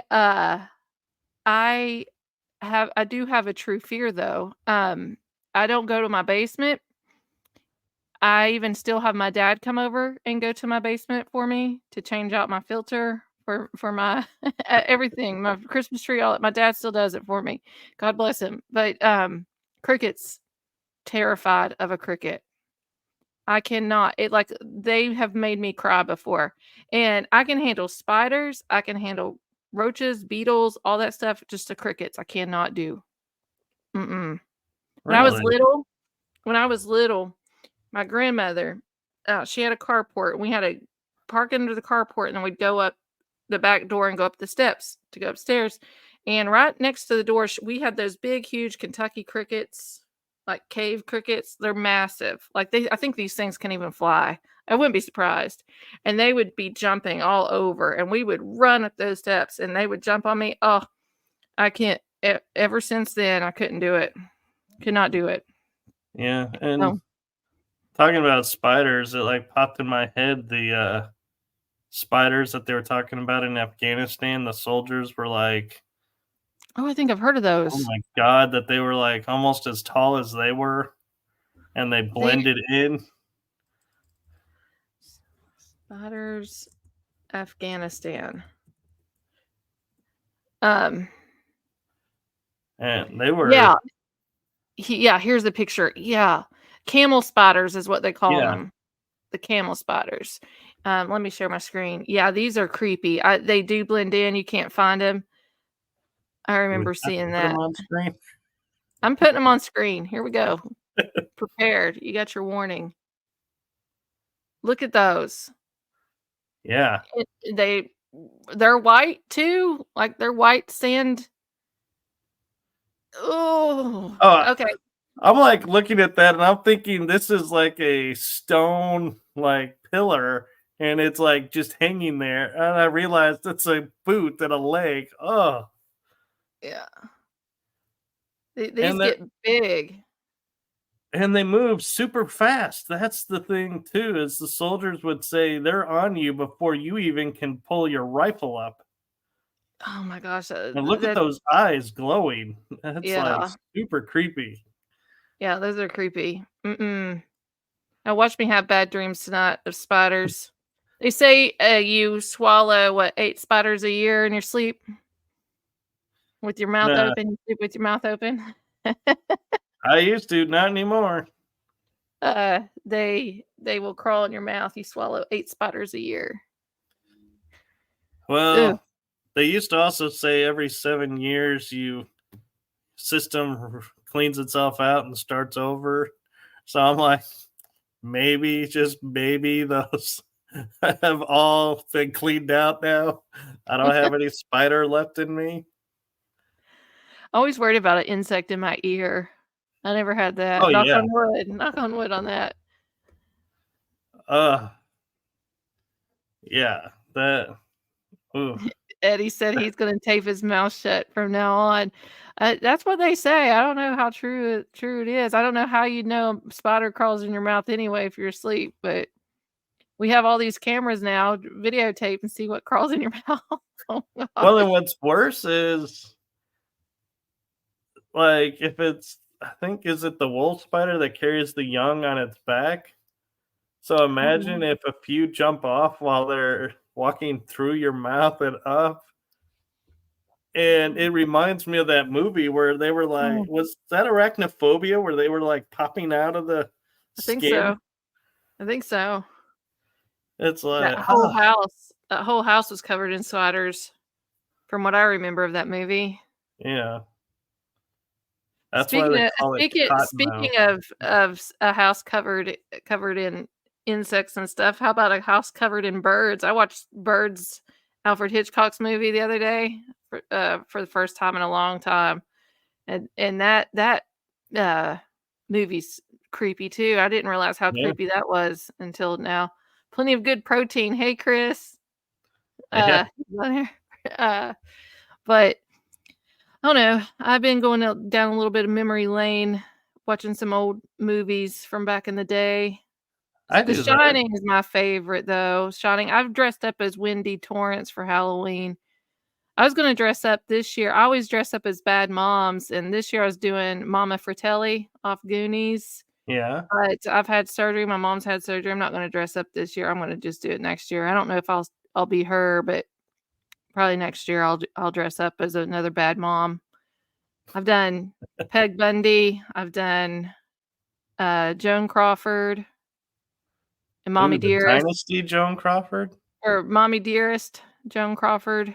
Oh, yeah. And I had the Noxzema on my face and the headband. And I did Peg Bundy too 1 year. Not Peg Bundy. Simpsons. Marge. Did her 1 year. That paint did not do well. Actually, I know one that would be challenging for you. What? Betty Davis. Betty Davis? She bad mom? Wasn't Betty Davis? Betty Davis, she had some problems. Now, I'm sorry, I was thinking of somebody else. I was thinking of I was thinking of what's her face off. What's her name off of Beetlejuice? Oh yeah, I know who you're talking about. No, that's not her. Yeah, but wasn't Betty Davis? She had her and who was it Joan Crawford that they did not like each other at all? Yeah, whatever happened to Baby Jane? That is Betty Davis. If you really want a bad mom. moment.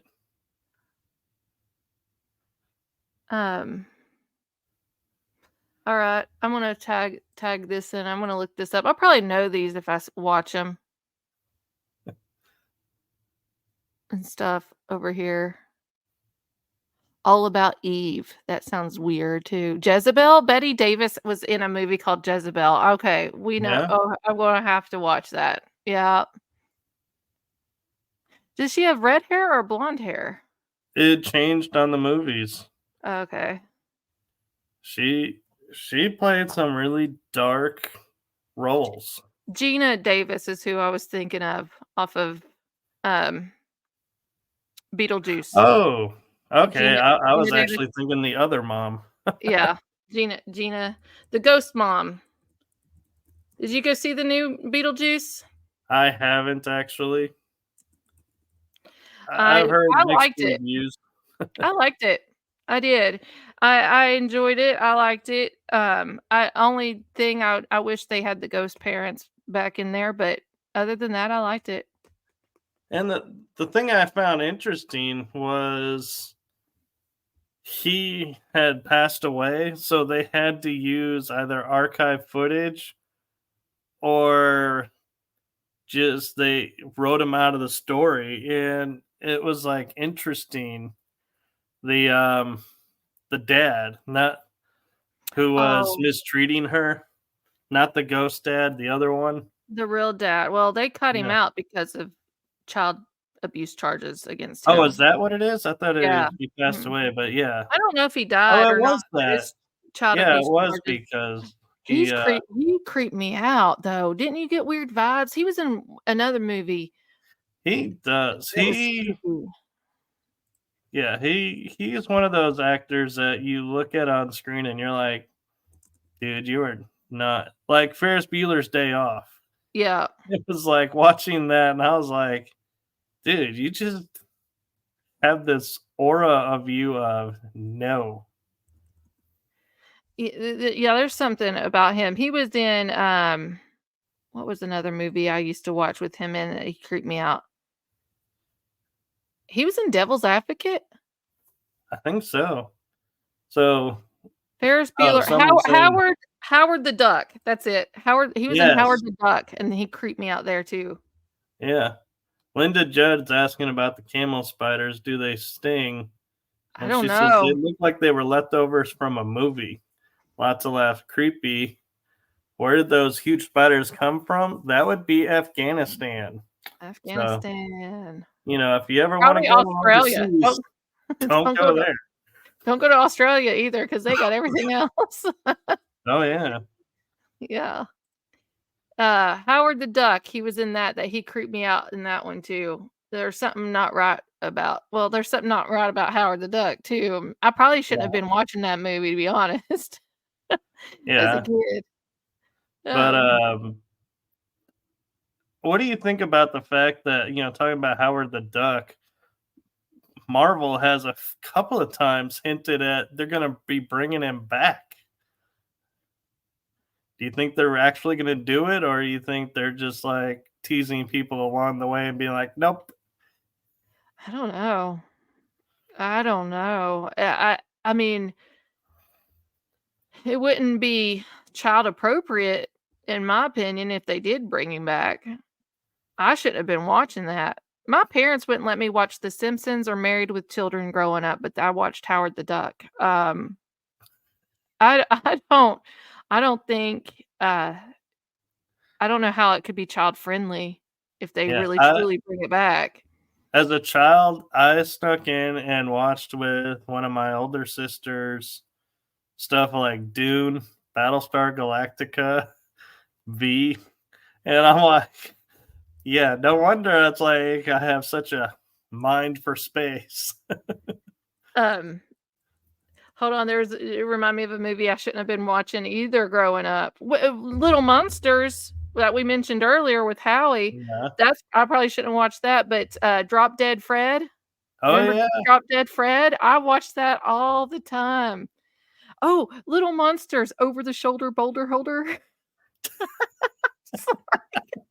used to say that all the time growing up, and I didn't know what I was saying, but yeah, I shouldn't have been saying that. But Right Said Fred was one of them I watched all the time too, and Yeah, that's that song Too Sexy. or Right Said Fred. It's Drop Dead Fred, the movie. Yeah. Drop Dead Fred. Then Right Said Fred, I'm Too Sexy. We sang that. We sang Sir Mix-a-Lot, Baby Got Oh yeah. Back. The Electric Slide. I was 40 years old when I found out what that was about. Yeah, what happened to the 80s? Like, Gen X, and I'm a millennial, but I feel like I'm an elder millennial. I'm more like Gen X, I think. I'm I will 1981. never claim millennial status. I like look at all the stuff we've gone through over all these years of being alive. Yeah. Like, no wonder we're conspiracy theorists. I know. Or, you know, like we've lived through it all. All of it is just crazy. And Yeah, what else are we gonna and do? my all-time favorite moment for like that I think started my awakening was being during Persian Gulf War in the airport, and the soldiers are just sitting there, you know, laughing, cutting up. And I go up to them and I'm like, "Thank you for your service." And they're like, "You're welcome." And I go, "How do you do it?" And they go, "Do what?" I go, "Be, you know, wanting to go back and be under attack and all of that." And he looked at me and he goes, "I'm going to be honest with you. We maybe get one IED a month. I don't know what the news is talking about here. That is so far from true. We spend more time at schools and helping teachers and helping the neighborhoods there. And the people love us over there because we're really helping out and everything." And I went home that after that trip, and my parents were like, "Well, let's watch the news." I was like, "Nope." I was like, I was done. I was like, I'm not watching the news anymore.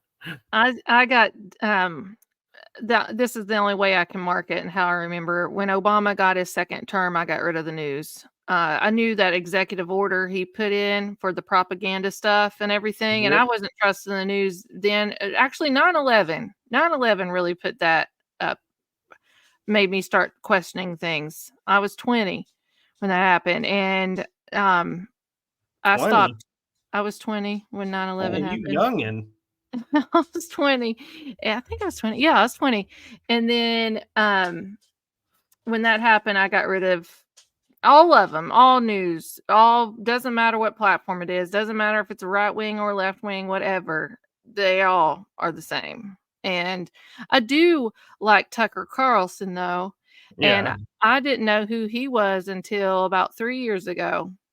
And I started following him on social media, and I'd see his clips. I like him, and I think Jesse Waters, I like him sometimes. Yeah. He's one. And Greg Gutfeld, I like sometimes. I do not like Hannity. I do like Glenn Beck. I think that's on that side. And then on the other side, that one guy. What was his name? I was gonna say, is there really somebody on that There's side? it was an older guy, and I don't even see his clips that much anymore, so I don't even know if he's still a news anchor over there. It'll come to me here in a minute. I did like there was only one person over there that I liked on the other side, but I don't really know who these people are. I don't current events. I get more truth on TikTok than I get anywhere else. And I always check the stuff out and everything. And TikTok is not owned by China. It's not a threat. What's happening is that a lot of the Congress people get paid by Meta, Facebook, Instagram and stuff. They pay them a lot of money. And where TikTok has taken off and it's gotten a lot more ad revenue and things over there, they've lost a lot of money on Facebook side. And so if they really thought that China was a threat, they would get rid of Spotify, Reddit, and Snapchat, because that's who really owns those 3 social media platforms. But it's all about money over there on TikTok, and half of these Congress people and stuff have a TikTok. Like, Yeah. the president's over there too. So it's a money thing. It's not a Chinese thing. Hopefully this doesn't get us banned off of YouTube for saying that, but it's all about money. Follow Yeah, the I'm on money Rumble. in all of it. Yeah, I'm on Rumble too. I'm Yeah. on Rumble, so if YouTube disappears, I'm like, Yeah. hey, Rumble, I'm still here.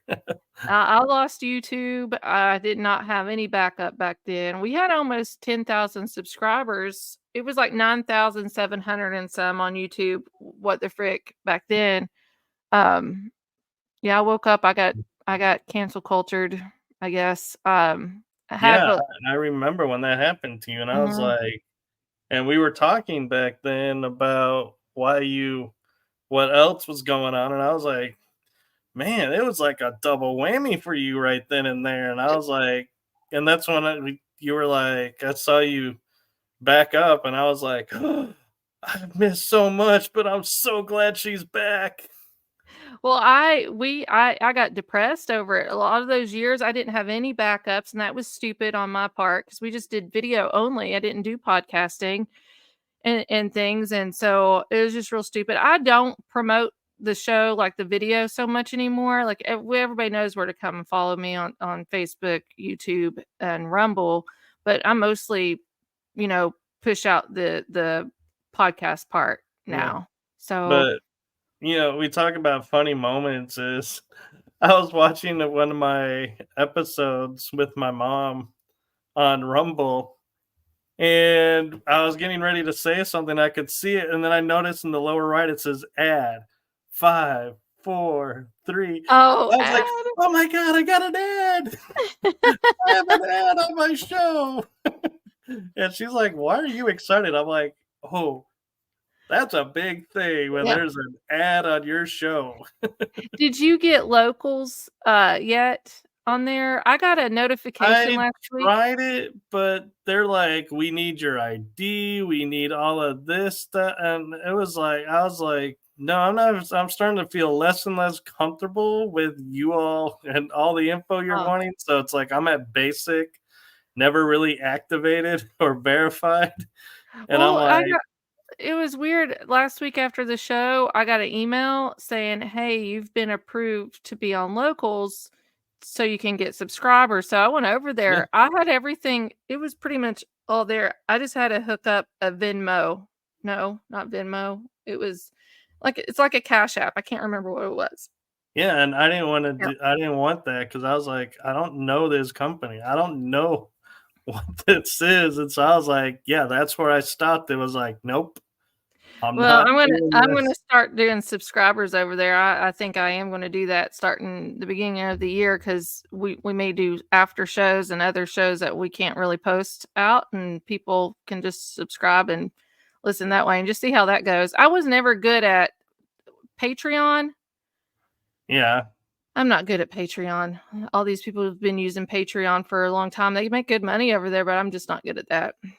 No, and I liked how Rumble was like, it would be pennies, but you could see it going up, and it's like you felt like you were accomplishing something and actually getting something for your time. And mine, I don't know what's going on, but it seems like it's stalled and stuck at a certain spot. And I'm like, I don't know what to do. And somebody goes, well, you need to get more comments. And I had like 13 Rumble comments in a week, and it never changed.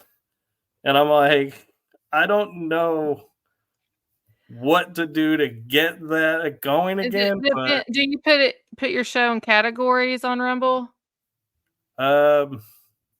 You get do you two mean categories. like search categories? You get 2 categories you can list your show under. Like I listed under Rumble.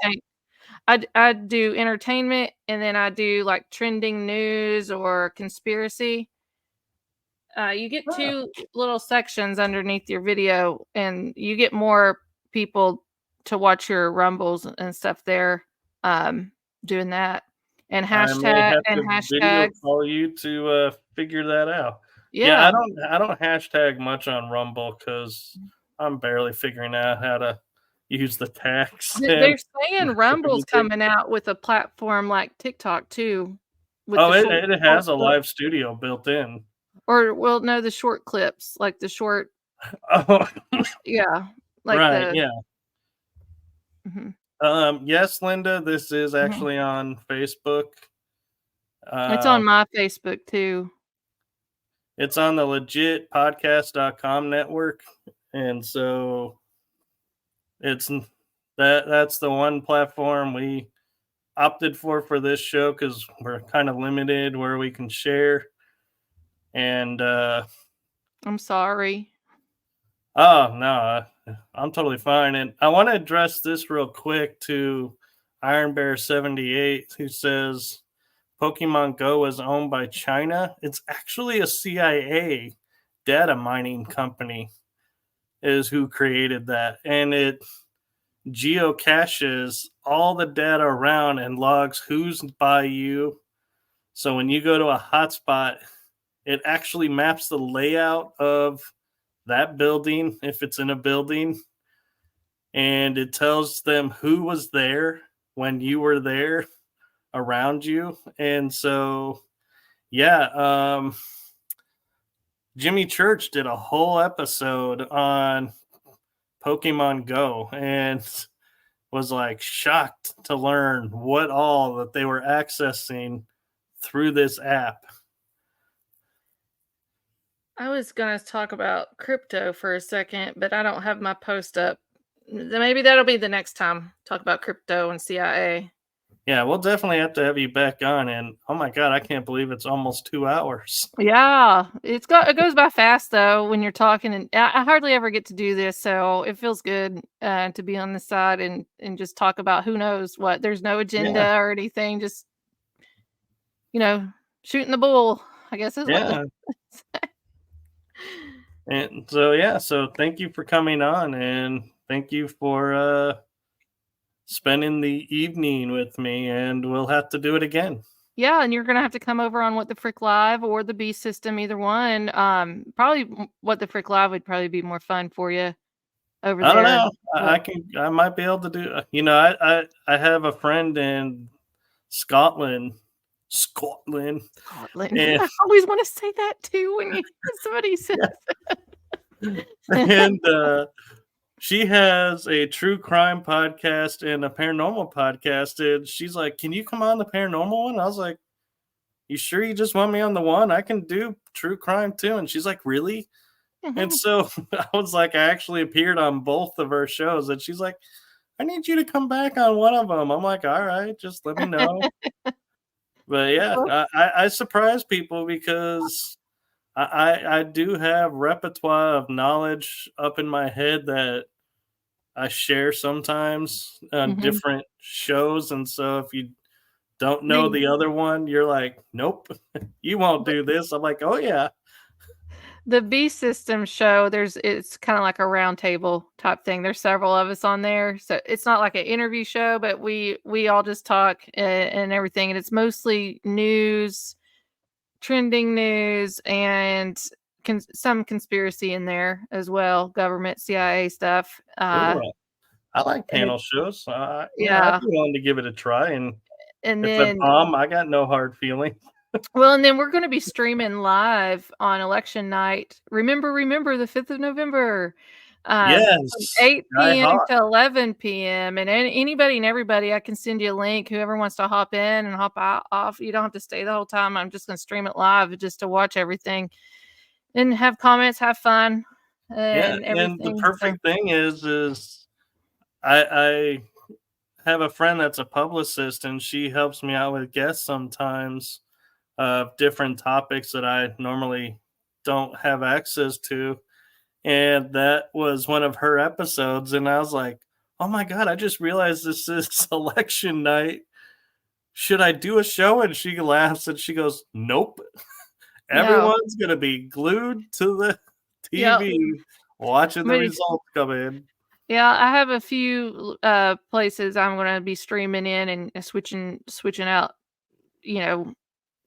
the stream and stuff. But yeah, I'm going to be watching that at least till 11 o'clock at night. It might go a little bit longer, but I'm having the whole day off. I called off work that day. I have sick time that I still have. I have to use up before the end of the year. And I was like, I'm going to be sick on November 5th. And they're like, how do you know you're going to be sick? And I said, I just know I'm going to be sick.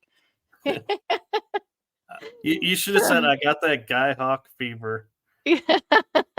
Oh, no. I love my job, though. I interview people every day, too, for my job. So you just got who I was talking about, didn't you? Yeah. Back to your 5th of November comment. Yep. Remember the gunpowder gang. Yep. I don't know. Isn't that weird? It's going to be on the 5th of November this year. I know. It's like some kind of meaning behind what's going on. I'm thinking so. I'm thinking there's a comms there that our election is on the 5th of November. I know. It's something weird. It's supposed to be the election of all elections. That's something. I don't know. I'm worried. I really am. There's something in my spirit that something does not feel right. I don't know what it is. I don't know. Something does not feel right. Hey, Linda. Yeah. She jumped in over on Facebook, but I don't know. We'll see what happens. I think, I honestly think that this election will I'm really nervous about it. I know. And I told somebody, I was like, they were like, oh, I feel like it's a shoe-in, what's going to happen and how it's going to turn out. And I was like, yeah, I can't let go of the 2020 where we all went to sleep with one thing and woke up to another thing and going, what? I don't know. I don't feel like we fixed anything from the 2020 or even, I mean, they've been doing this stuff for a very long time anyway, but there's nothing fixed on it. But let me tell you, if I get a ballot in the mail, I've had several people die in my family. I'm not going to hide it. They're voting. They're voting. If I get a ballot, I'm going in person to vote. But if I get a ballot in the mail, I got 7 ballots the last time to mail in. 7 in Kentucky. And I shredded them all up so nobody else could use them and threw them away. I should have used them. I don't know, because the start of Red Dawn. Red Dawn, it could be. Oh, it could be. Both of those movies actually were so full of disclosure. It's who knows? I know we're prepared. My dad's ex-military. We're prepared here, but this country, groceries alone, and I'm 2 people here, just my son and me, and it's like, how the heck are these people getting groceries that have a whole family and stuff? I used to spend about $140 on groceries that lasted about 10 days or so. Now I go, and for about a week, it's $300 and some. It's doubled money. Yeah. And I get my bags home, and I'm like, I hardly got anything. Yeah. I mean, and we all joke about like 45, talking about the bacon. And I'm like, it's so funny that it's like, it's so true. And it's like the only way that we seem to be able to get people to look at and go, yeah, what is up with this, is to make a joke of it. That seems to be what gets people's attention. And it's like, how is it? And I like watching the videos of like the people that are like, here I am, in this role, and you're telling me this, and what the hell is wrong with you? Where did you grow up? What are you thinking? And start laying it out. And it's like, wow, the world has so started to change to where people are on the street just randomly checking people and being like, wait a minute, did you just say you're voting for so-and-so? Are you nuts? Do you stand for this, this, this? And they're like, no. Well, then why are you voting for that person? And it's like, Well, wow. it's just I think this has become more spiritual, good versus evil than right versus left or and Right. stuff like that too. But it's everybody has a right to vote for whoever they want to. I don't care who you vote for as long as you go vote. I don't really care. Like Yeah. you all people that know me knows who I'm voting for. I will not hold that against you if you vote for the other party or anything. That's your right to go vote. My best friend of 20 years, me and her haven't talked since 2020. This really hurt me. And she called me a pedo person for voting for a particular person and like mean and said it over and over again. And I said, you know what? I love you. I've been here with you. I was the only person in the hospital with you for 3 days when you were in the hospital. Your kids didn't even come by to see you. I said, I love you, but I'm going to love you from a distance. And I said, I cannot be your friend until you apologize to me over that. And she wouldn't do it. And she hung up on me. And I haven't talked to her since. It's Yeah, sad. it is. It's sad. And, it just, but that's why it makes me feel like it's more spiritual than anything. Because to get so angry and hateful and mean about that kind of stuff on both sides. I mean, Oh, yeah. it's just go vote. That's all I say. Go Yeah, vote. pick one of the two. Don't do the write-in or Mhm. vote for one of those sub parties, and no I'm thinking they're gonna disrespect to pull a the other wild card. Do you parties. think they're gonna pull a wild card out? Do you think Michelle Obama's gonna come out and say, "Oh, sorry, kick Kamala to the curb"? It wouldn't surprise me because technically under law, it's too late to change party because early They don't voting's pay already attention. started, They don't do but they don't play by the rules, so No. it very well could happen. Look what they did with Kamala. They cooed Biden. I feel sorry for him. I do. Yeah, I feel sorry for him. I Um, know. and what they did to him. That's not right to do that to him. It's not right though to have him out there. Like I have family that passed away from Alzheimer's and dementia and stuff, and it was very sad to see him decline over the years. I feel bad for Biden. I really do. That was not right at all.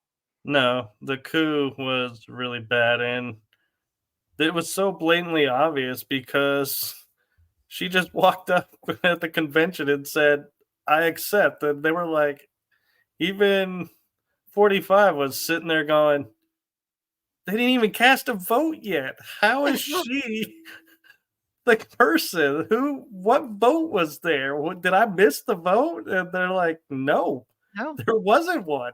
Nope, It's like, nobody got to vote. But there's a prophecy that came out about this a couple years ago. Her name is Celestial or something on TikTok. She's really good. I really like her. She was talking about how she would take over and not even be voted in. It's a very interesting prophecy, what she said. It's about a 5-minute video if you can find it on TikTok. She has a YouTube page too, but she's pretty good. And that's exactly what they did. And the American people, though, they don't realize what happened. They don't realize what no, they did was illegal. They didn't even know they had a right to vote for any of that kind of stuff too. So it's like I know. I don't know, but I will say this, and I don't want to get too political on here, but I am very excited about what happened with, speaking of voting, with the Supreme Court, with the women's sports. They stood their ground yesterday. No born biological men can be in women locker rooms playing women's sports. Woo! I played sports. I could have played college basketball. I didn't. I went to Bible college instead, but we love sports. Women come so far. I have my 7th grade journal in there saying I wanted to be the first woman in the NBA. Well, I Yeah. had big dreams in middle school, and just knowing that we have an WNBA and everything now, and stuff like that, and just to see what was it the other day? Even in pool championship, it was a transgender male female that won the championship in the female competition. Like, come on, we can't do this. We cannot do this. This No. is crazy. I mean, That's and crazy. and when it comes to like, especially to the Olympics, it's like everybody knows you have like 4 or 8 year window Mhm. in your entire life to make this happen, and it's not at the older age window. It's the young, impressionable time. And to sit there and have someone who is built differently, muscular, and everything. And I'm not saying women are weak, don't read that into it. But it's like totally unfair that they go from last place in the men's division to a huge margin first place in the women's division. And it's like, and you wonder why. And it's like, this is so wrong. And I feel horrible for all the women who have worked their lives to get to this point to have a guy come in and go, well, I'm identifying as this, so I get to compete and just wipe the floor, so to speak. And they're like, we can't compete. It's unfair. Mm. And it's not saying women are weak. It's just like it's just saying men are just we're built differently. God made Right. us this way to build different, and we have muscles and we work out and we are athletes. But we can't. You can't take my 5'9" body to a 6'6" guy. Like you just can't. It's like No. in basketball. Imagine NBA players 6'6" coming. Now we do have some tall women in there, 6'3", maybe a Yeah. 6'4" or something. But imagine those guys coming in and playing with all of us women. It's just not feasible. That's not right to do. And I will say this: Riley Gaines, she's a swimmer, and I'm very proud of her because she's from University of Kentucky, and she's one of the first people that started speaking out about this. And she had an incident happen to her and things in the locker room. And let me tell you, she went to another university to speak about this, and she had to be locked up in a room and everything. They were coming and attacking her for speaking out against, these biological males being Yeah. in sports. I'm proud of Riley Gaines. She's filed lawsuits. I don't know if those lawsuits if anything's come of those yet, or if there's going to be something coming from those, but I don't it's know. And it amazes me too. Sorry, like no, you, you're I good. had a thought pop in my head is Mhm. like the movie American President. And I think they talk about Title 66, where it allowed women to compete in sports and how they had to fight for that, and how they were like, he's like, yeah, but they want us to enforce it. And he's like, it's such a crazy world. And it's Well, like, of course we should be enforcing it and allowing them to compete. But to me, it's like, and certain guys had to overcome so much to be in the sports that it's like, how do you sit there and go, I'm now going to steal this from the women who had to fight the same fight I had to fight to get to do what I do in the sports, and go, yeah, I'm now going to be competing on your side and going and sleeping at night and going, I feel good about this, because it's like, what is going on? It's like a and the slap in the face to everything everyone has fought to be equal about. Well, it's just I think these people are narcissistic psychopaths, and all they do is think about themselves. They don't think about how it's affecting the person next to them or the women that are competing. They don't care. They just want some kind of a reward. It's like the world owes these people something, and they're going to get that however way they can get it. And if it's cheating and being in a woman's sport and you're a biological male, they're going to do it.